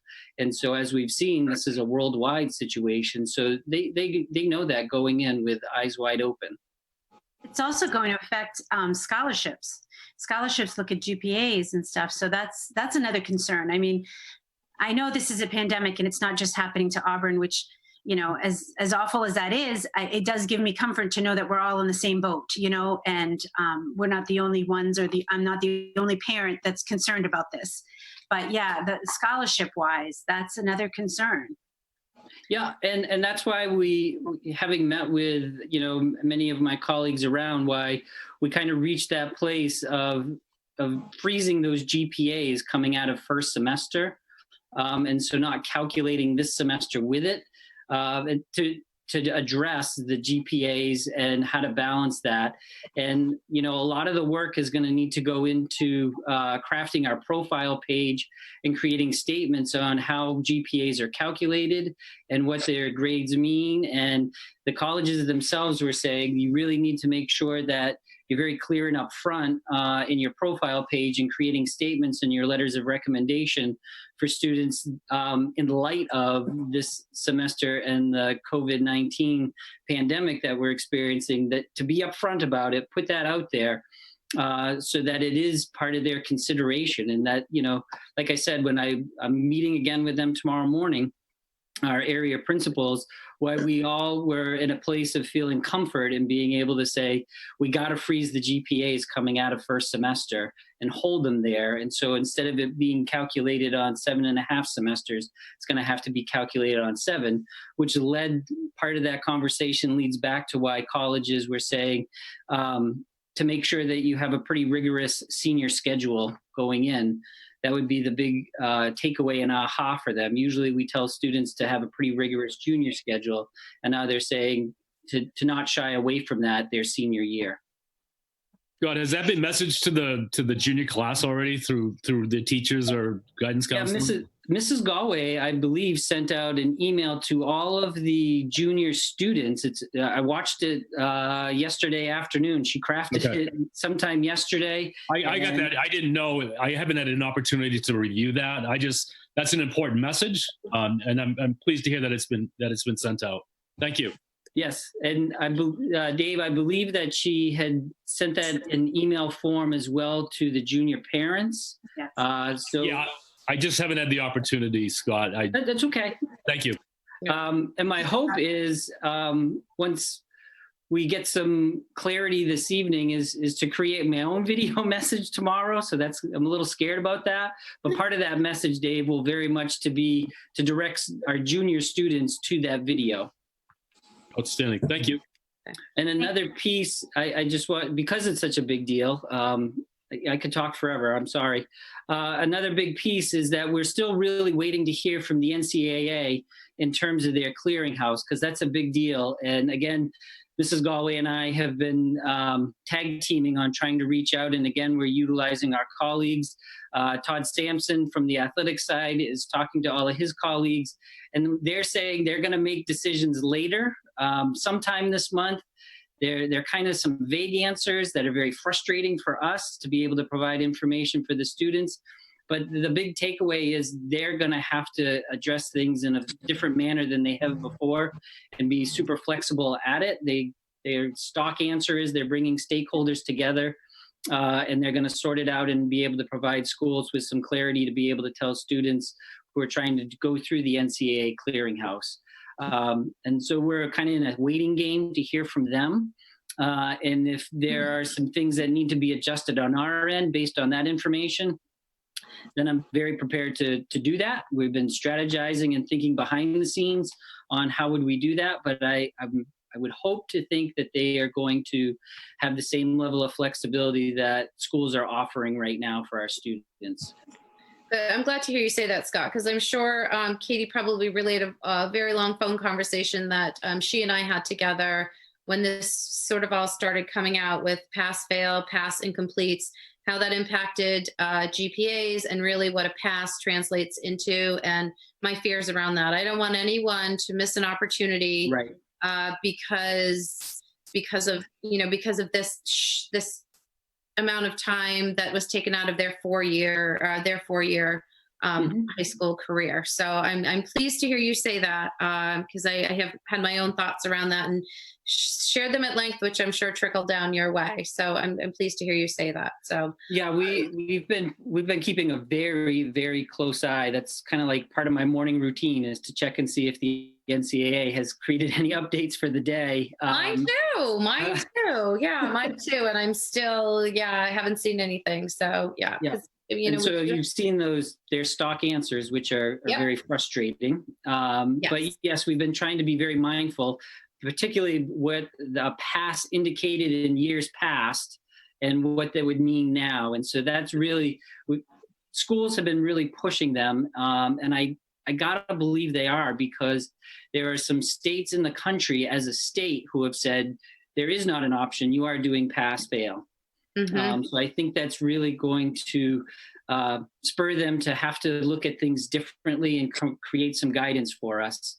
Right, because and help me if I completely understand this correctly. If you're looking through NCAA standards and you're looking at pass converts into a D, which impacts your GPA. Obviously, well, it wouldn't do the GPA, but what they would do is they would take that and they either convert it to a C or your lowest grade level, grade number for a pass. Okay. And it's varied. It kind of goes back and forth. But that's when schools were operating normally. Right. Yes. And they're recognizing that. Yeah, I do understand that. Absolutely. So, but thank you. I appreciate that you are on top of it daily. That from the bottom of my heart, I appreciate that. That part is being attended to as well. So thank you. All right. So coming back to, I think this is, we're in the planning development stage. So if Scott and Michelle, if you're ready to share your proposed amendment for graduation requirement policies for the class of 2020. All right. Let's see if I can do this. You guys did you receive it in the packet? Yeah. So I'm going to. They sent out last night. Okay. So what, Scott, if I can just for just a moment, right. Hang on for just a moment. So you've hit on, you've given us a great lead into this conversation tonight. There's lots to discuss. There's lots to think about, and just be assured that those discussions are happening at the high school. Though your concerns and the concerns that are raised by parents, students themselves, and other community members are being heard and listened to and thought about. As Scott has said, he's not doing this in a vacuum. First and foremost, he has a very committed and skilled team that he works with, and his assistant principals and his guidance counselors at the high school, but also working with principals in the region so that we can use collective wisdom across the state. And that collective wisdom just continues to stretch out to other principals outside of the region, admissions officers, other college connections. It's an ongoing conversation. But given all of this, and the move to remote learning at this time, it was important for us to quickly focus on those students in the class who are scheduled to graduate in the class of 2020. And so we've taken some of the policies that have been in the hopper waiting to be reviewed by the subcommittee and quickly moved on graduation requirements for this class. And so last night, Brian and Dan, Scott and Celeste and myself went through the proposal that the high school team put together in terms of some changes to that requirement. And Scott, you're going to walk us through. Yeah, if I can manage the screen share. You can. You can do it. Look at that. All right. That's the one. So what I'm showing you right here is not the one I wanted. All right, here we go. So this is. You want us to rewind the tape a little bit? Just rewind the tape a little bit. So what you have before you is our proposed amendment to this year's graduation policy. And that's the document that you have in front of you. And so. Scott, excuse me just a minute. You have the draft that we did. Do you have a copy of the policy itself that we worked on? If you give me, I had it pulled up. Let me unshare and locate it. I can do that too, Scott, if you want me to. So you want to? So this, what Michelle's going to pull up is that what we had decided yesterday with this draft for this amendment for just this year was to embed it right within our own policy. Because as we discussed last night, and I would share with you, it's much easier to have it embedded in a policy than it is to have an addendum, because it's easier to locate it and find it and make it viewer and user friendly. So do you have that yet, Michelle? I do, but you have to unshare. All right, I'll unshare. There you go. Now I'll do it. That's a new word now, unshare, right? I know. All kinds of new words these days. Mm-hmm. Yeah. So this is the IKFC, the graduation requirements policy, and you'll see that things that are in black are currently in our policy. So we're going to scroll down to the diploma requirements area and look at the core areas for diploma requirements. So you see the what is currently in place for all classes, freshman, sophomore, junior, senior. And now we're going to go to this red area that you've already seen, but for the viewing audience, of the proposed changes within that section. And that's the only section that has any recommended changes.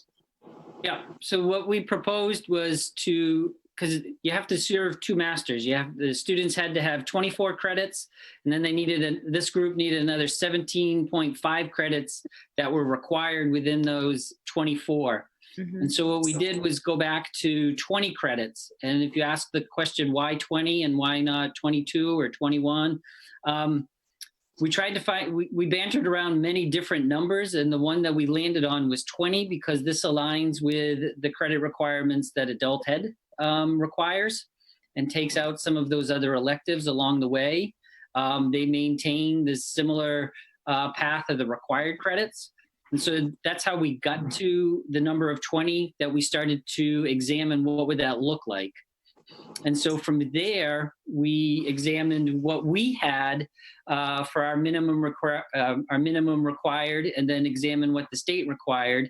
And the kids have been playing under this set of rules all 4 years. And so instead of having 5 communication credits and 4 of them have to be English, and what would that other communication credit be?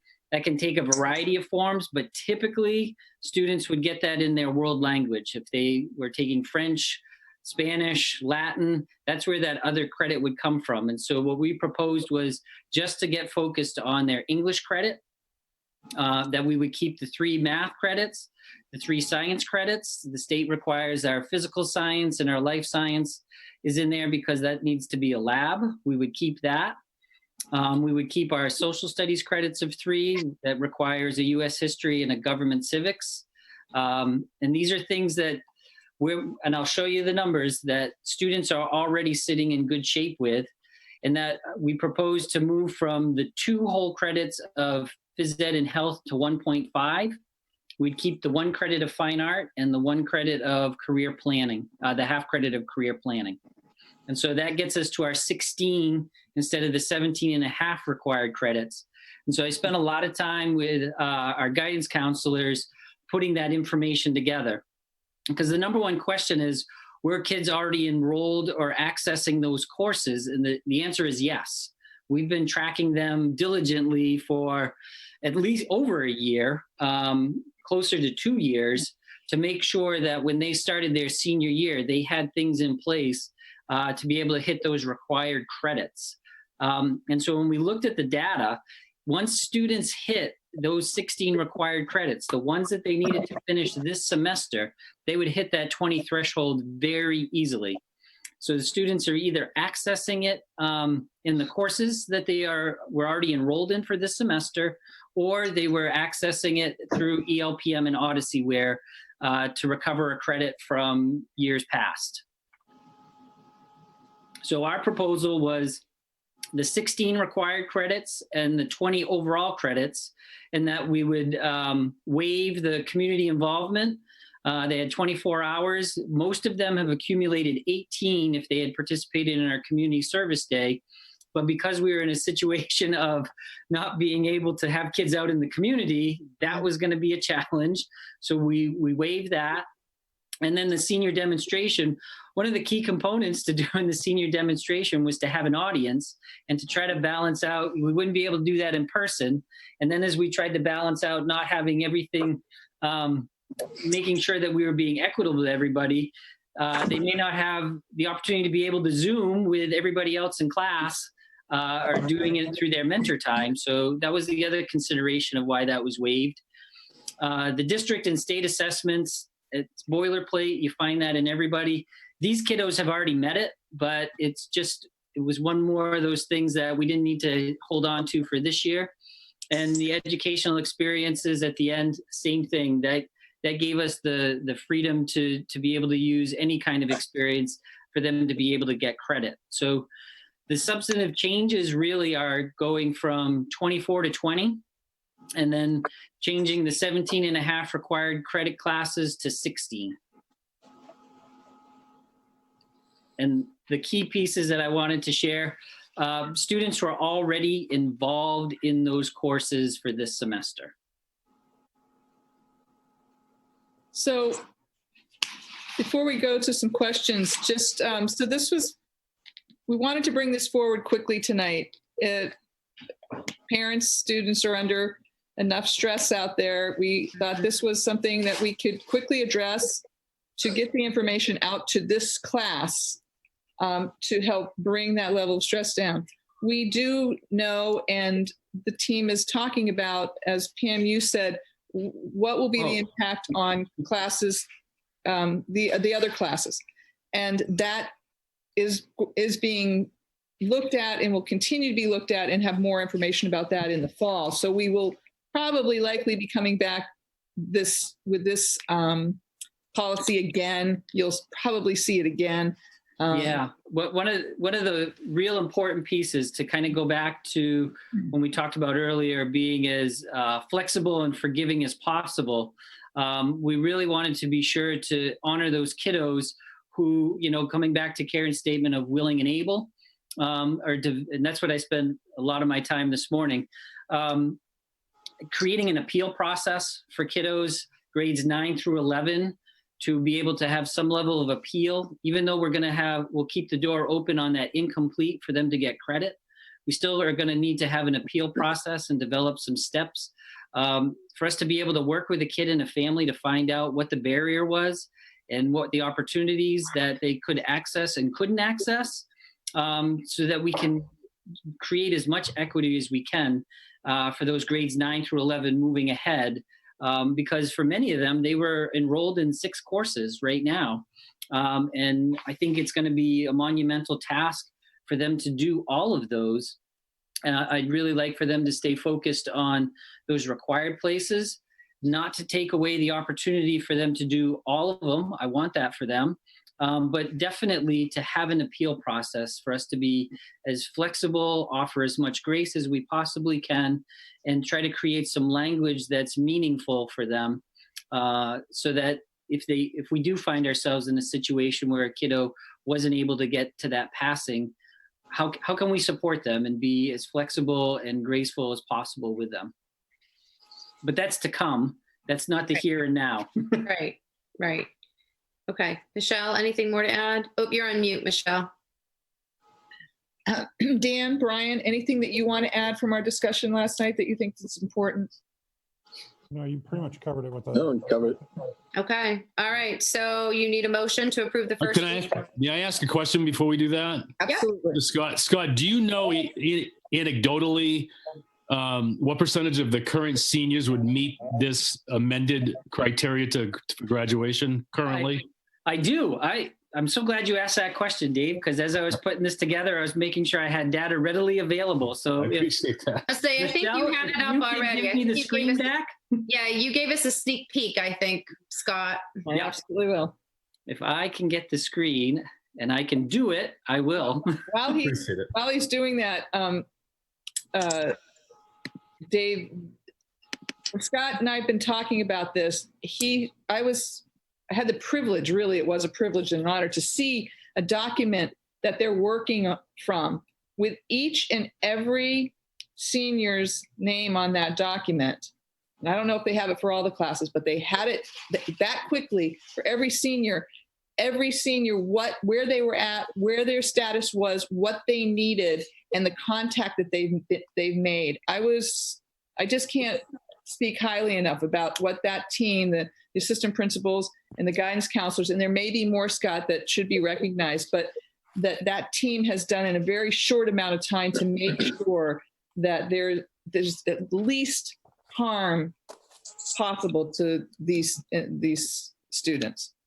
So yes, I think it's a testament to the work that the group has been doing over the last 3 years. We've been incredibly mindful of tracking where students are, really trying to hone in on what we need to do in terms of graduation rate, identify the strategies that we need to do to bridge barriers.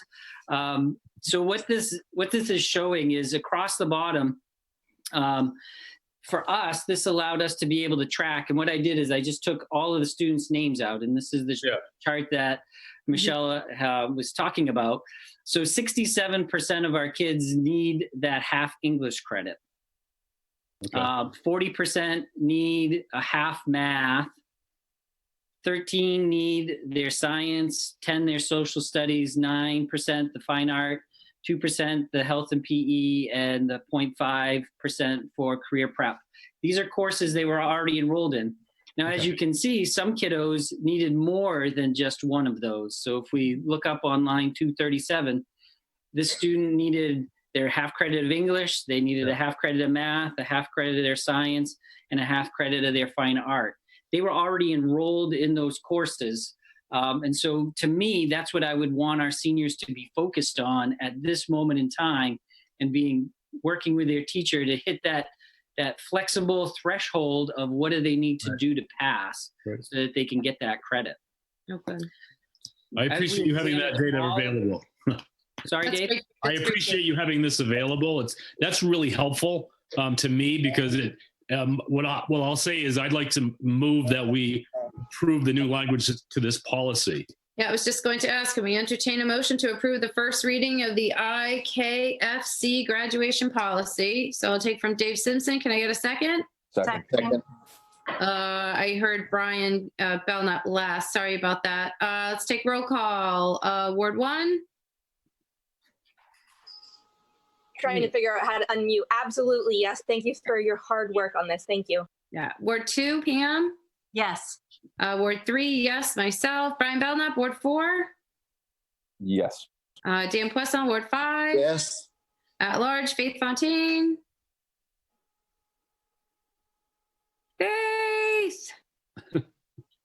Faith. Motion could pass without her. Dave Simpson? Yes. Mayor's Rep? Yes.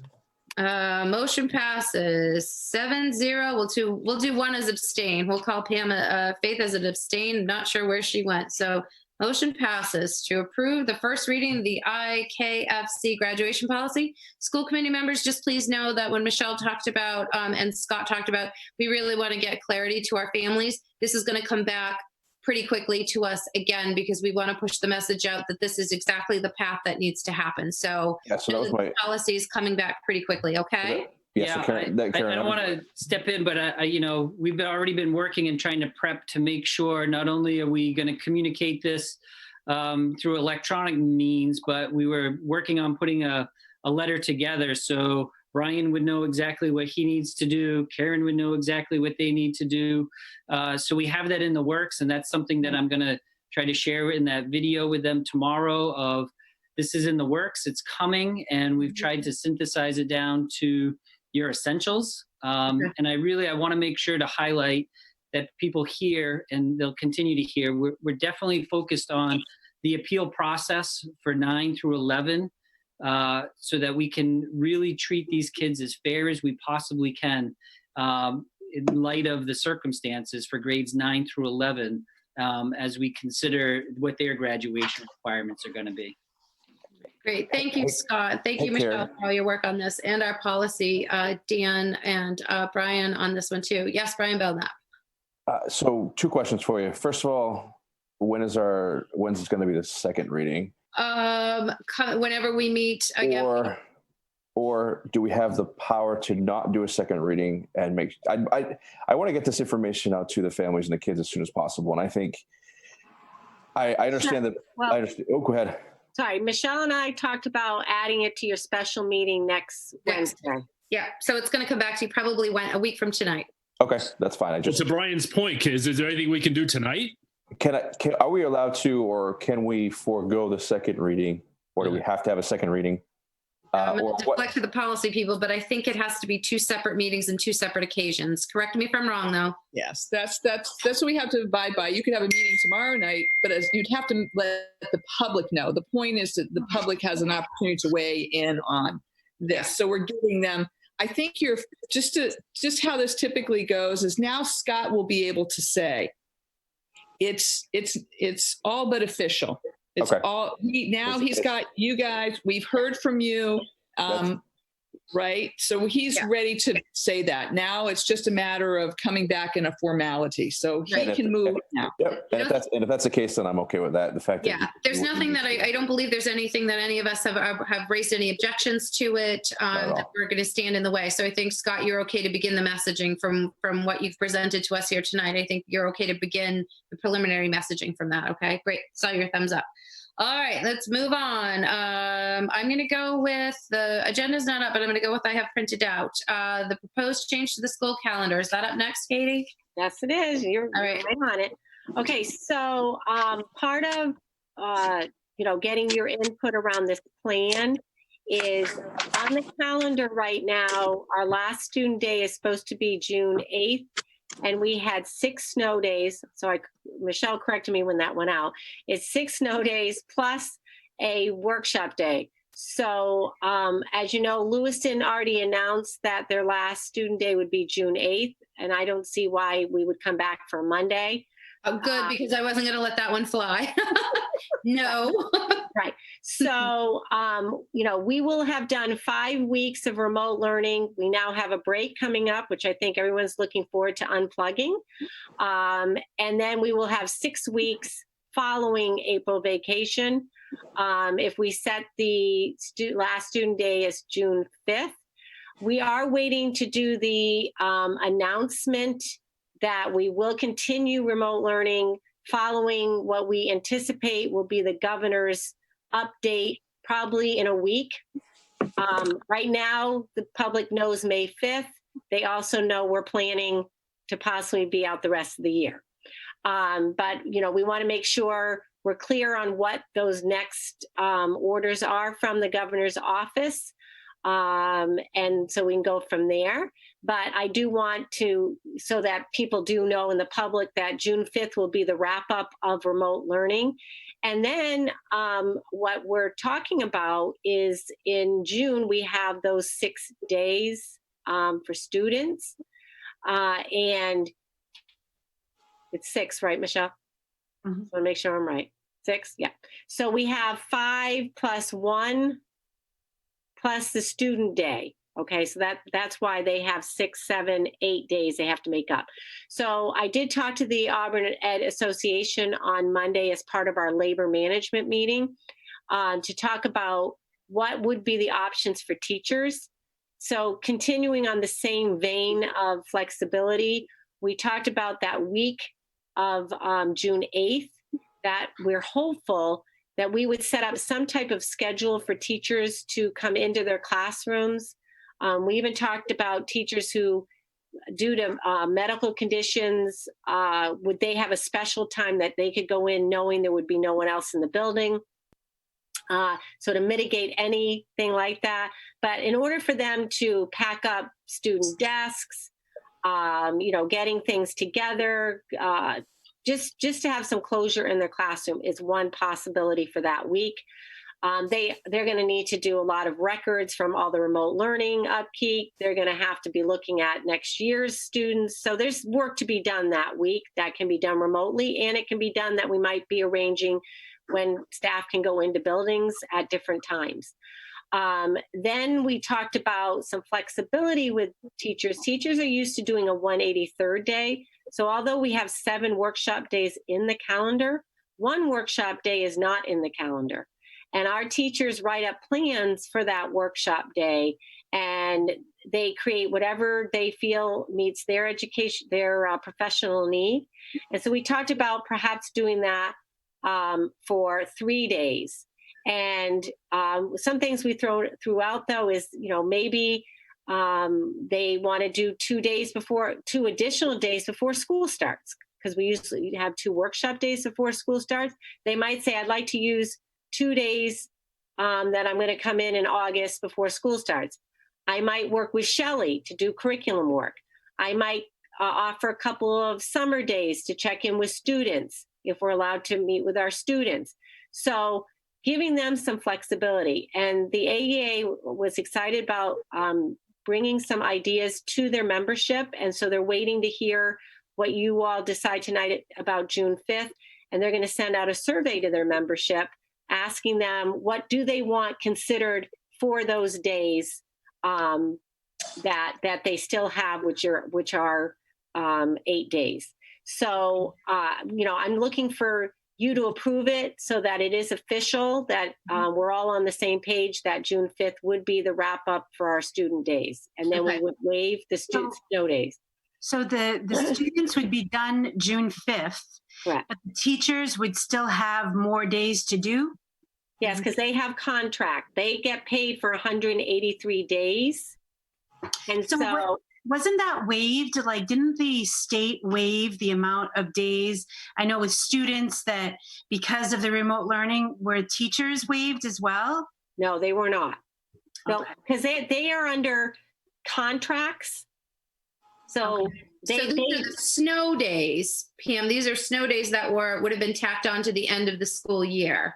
Right. So they have nothing to do with the COVID-19. So would now, if let's say COVID hadn't happened and we had these snow days, would the students have had to make them up as well, or just the teachers? No, students and teachers would make up snow days normally, right? Because it's just, you have to do 175 student days. Okay. So those would be tacked on for students, and teachers would do those as well.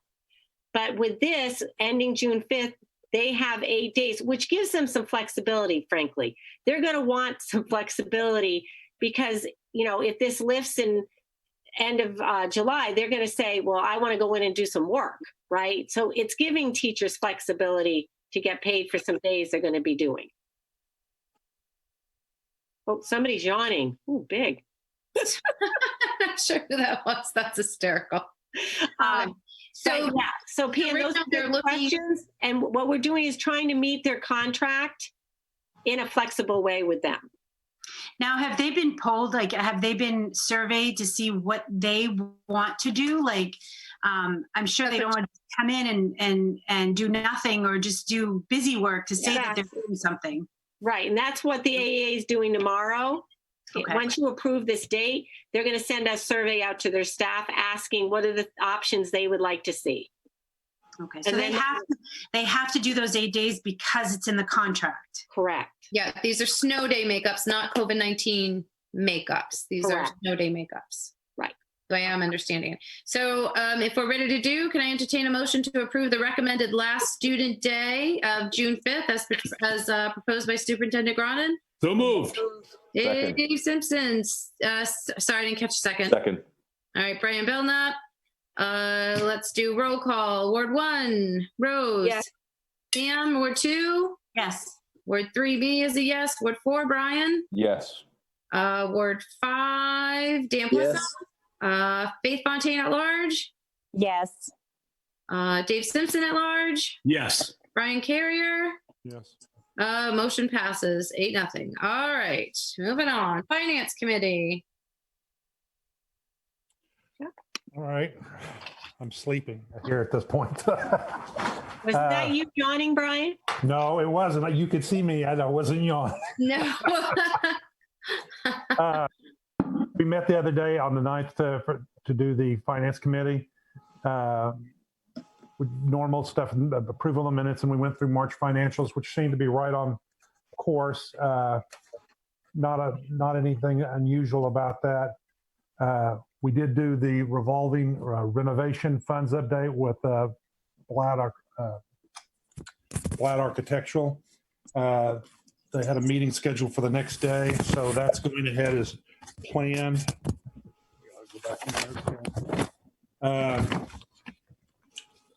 It was in attorneys, so on the 10th, so the kickoff meeting would have been the 10th, and they're also looking at trying to get to Franklin instead of doing it next summer if they've got time with the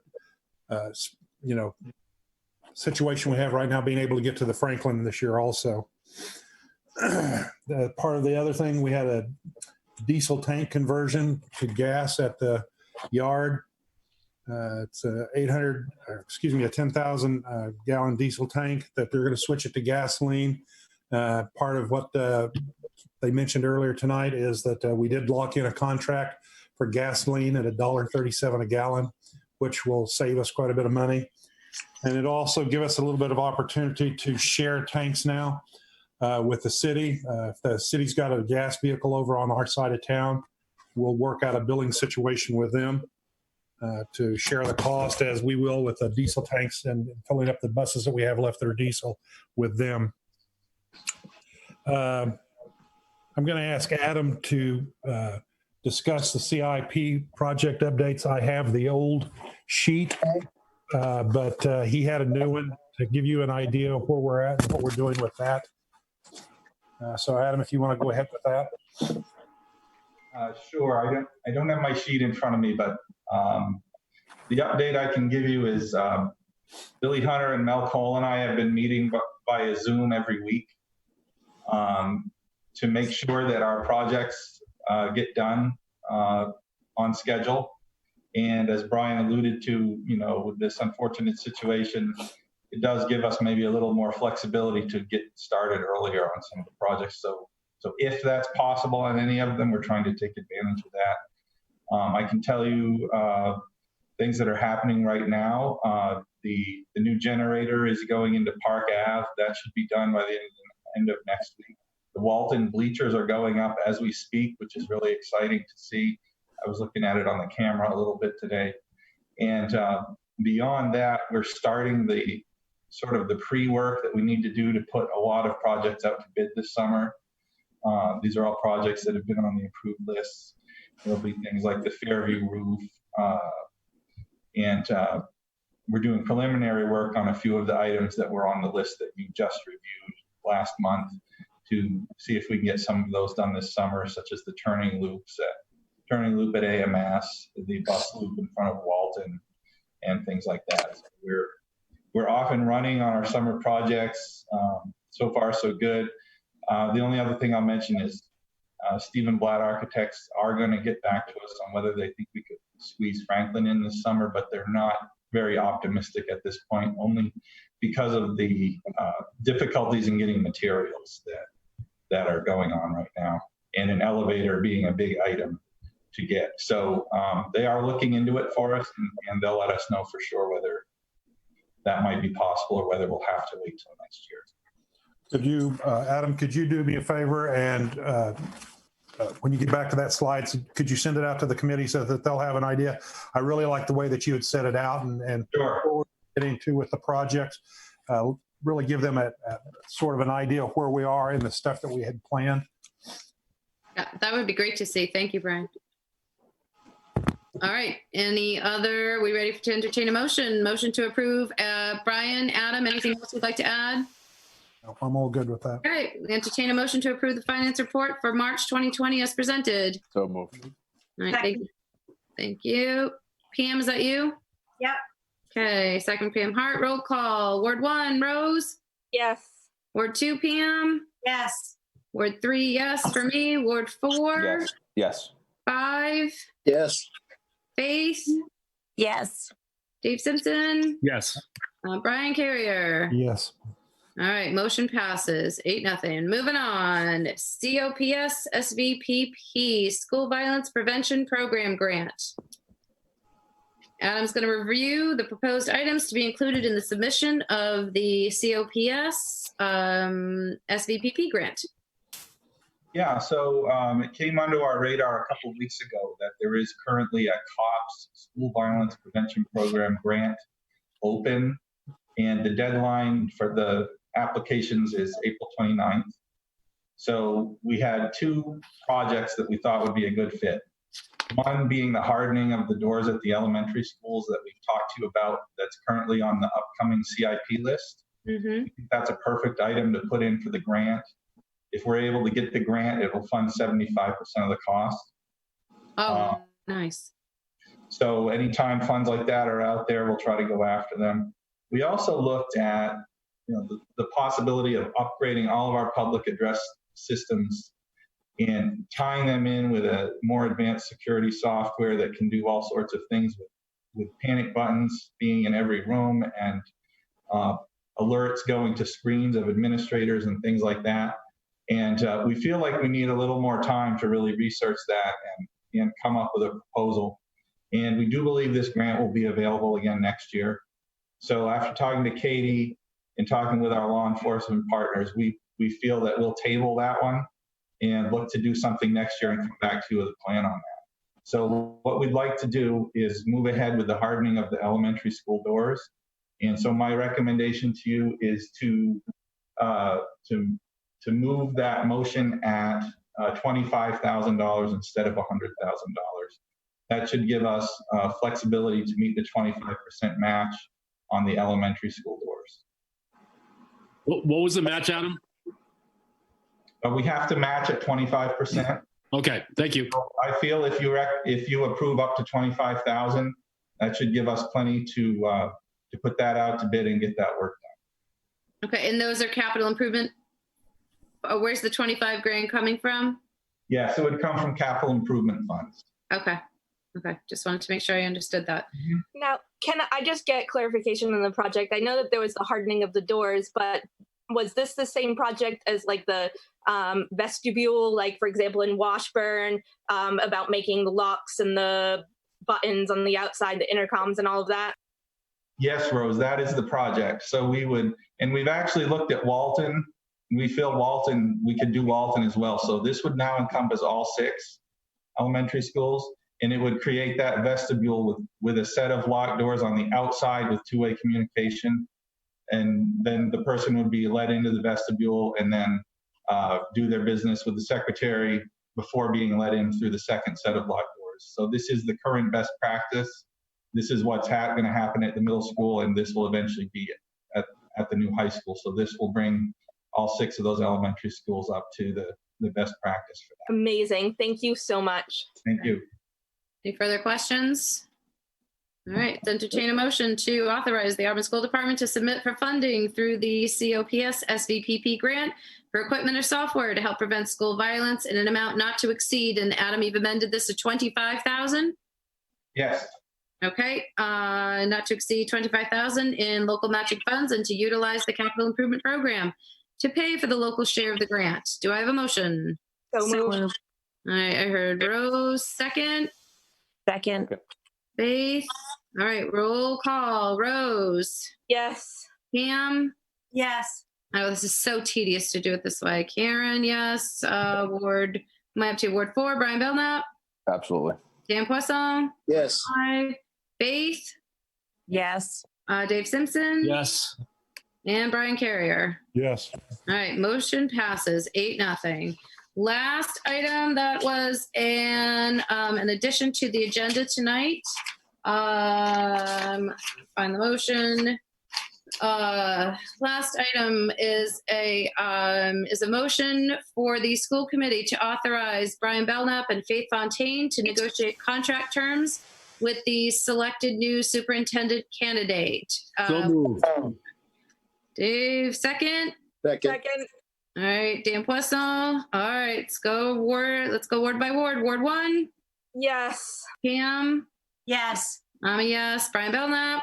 Yep. Yeah, you're not going to vote against yourself, are you? Ward 5, Dan Poisson. Faith. Yes. Yeah. Where am I at? Mr. Simpson. Yes. And Brian Carrier. Yes. Motion passes 8-0. All right, ladies and gentlemen, we're at. I believe we're at information and committee reports. We have heard tonight from our finance subcommittee has presented to us the finance report for this month.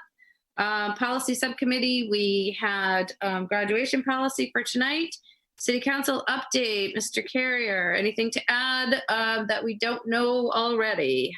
No, pretty much it. I have questions that I'll be bringing forward at the next one that I've been getting from the council all night, and I'm sure I'll get some more, but yeah, just stuff that we basically talked about tonight. Okay, great, thank you. Wellness subcommittee?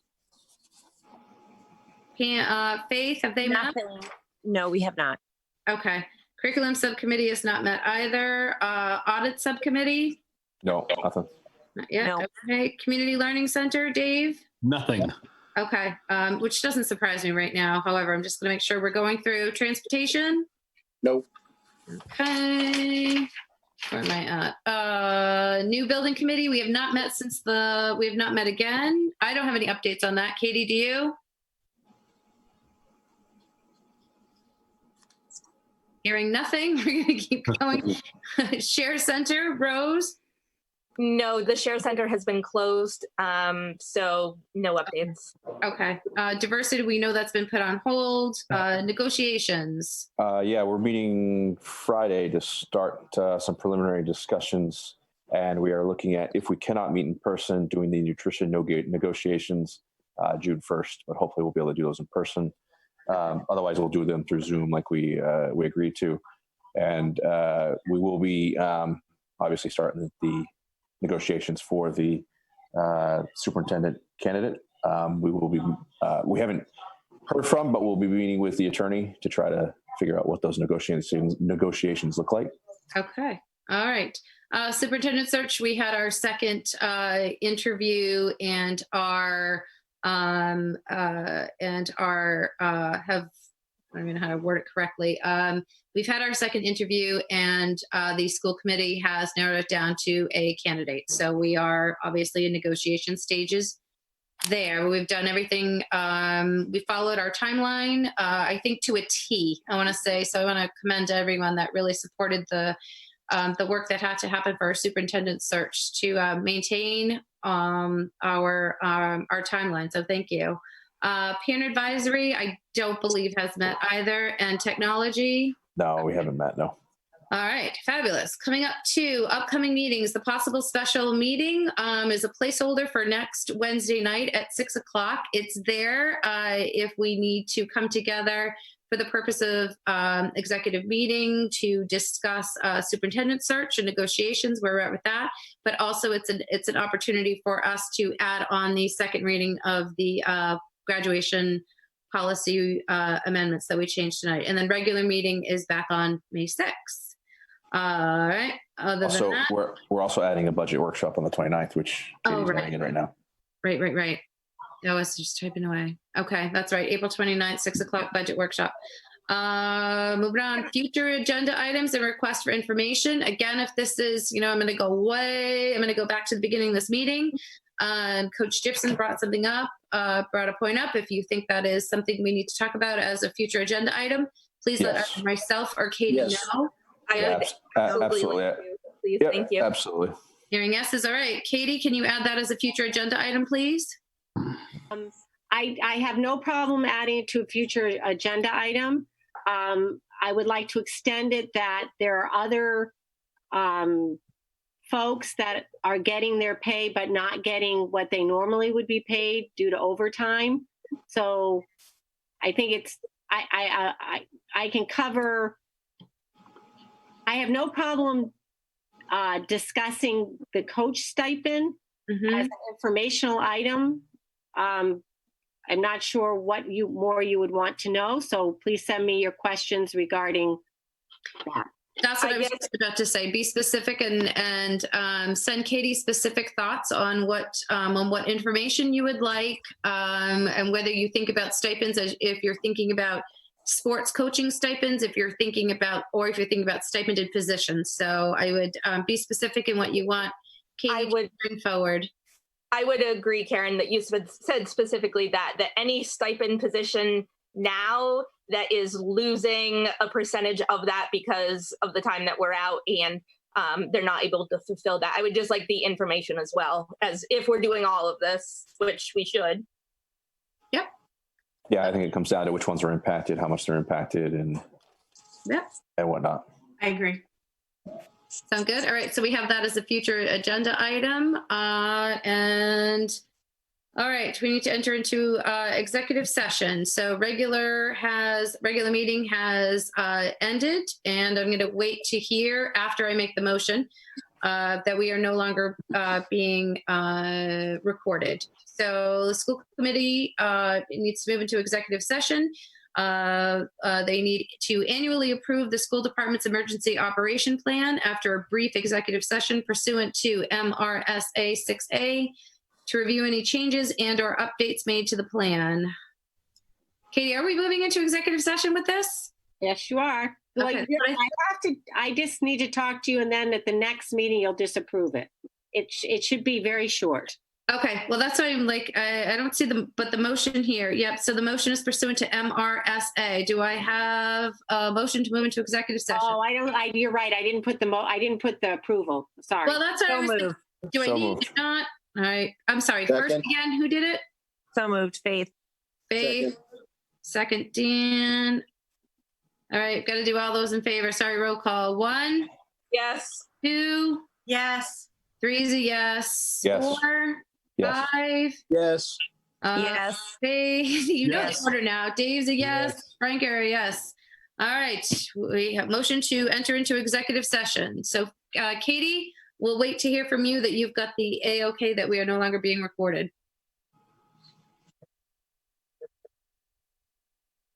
Thank you so much. Thank you.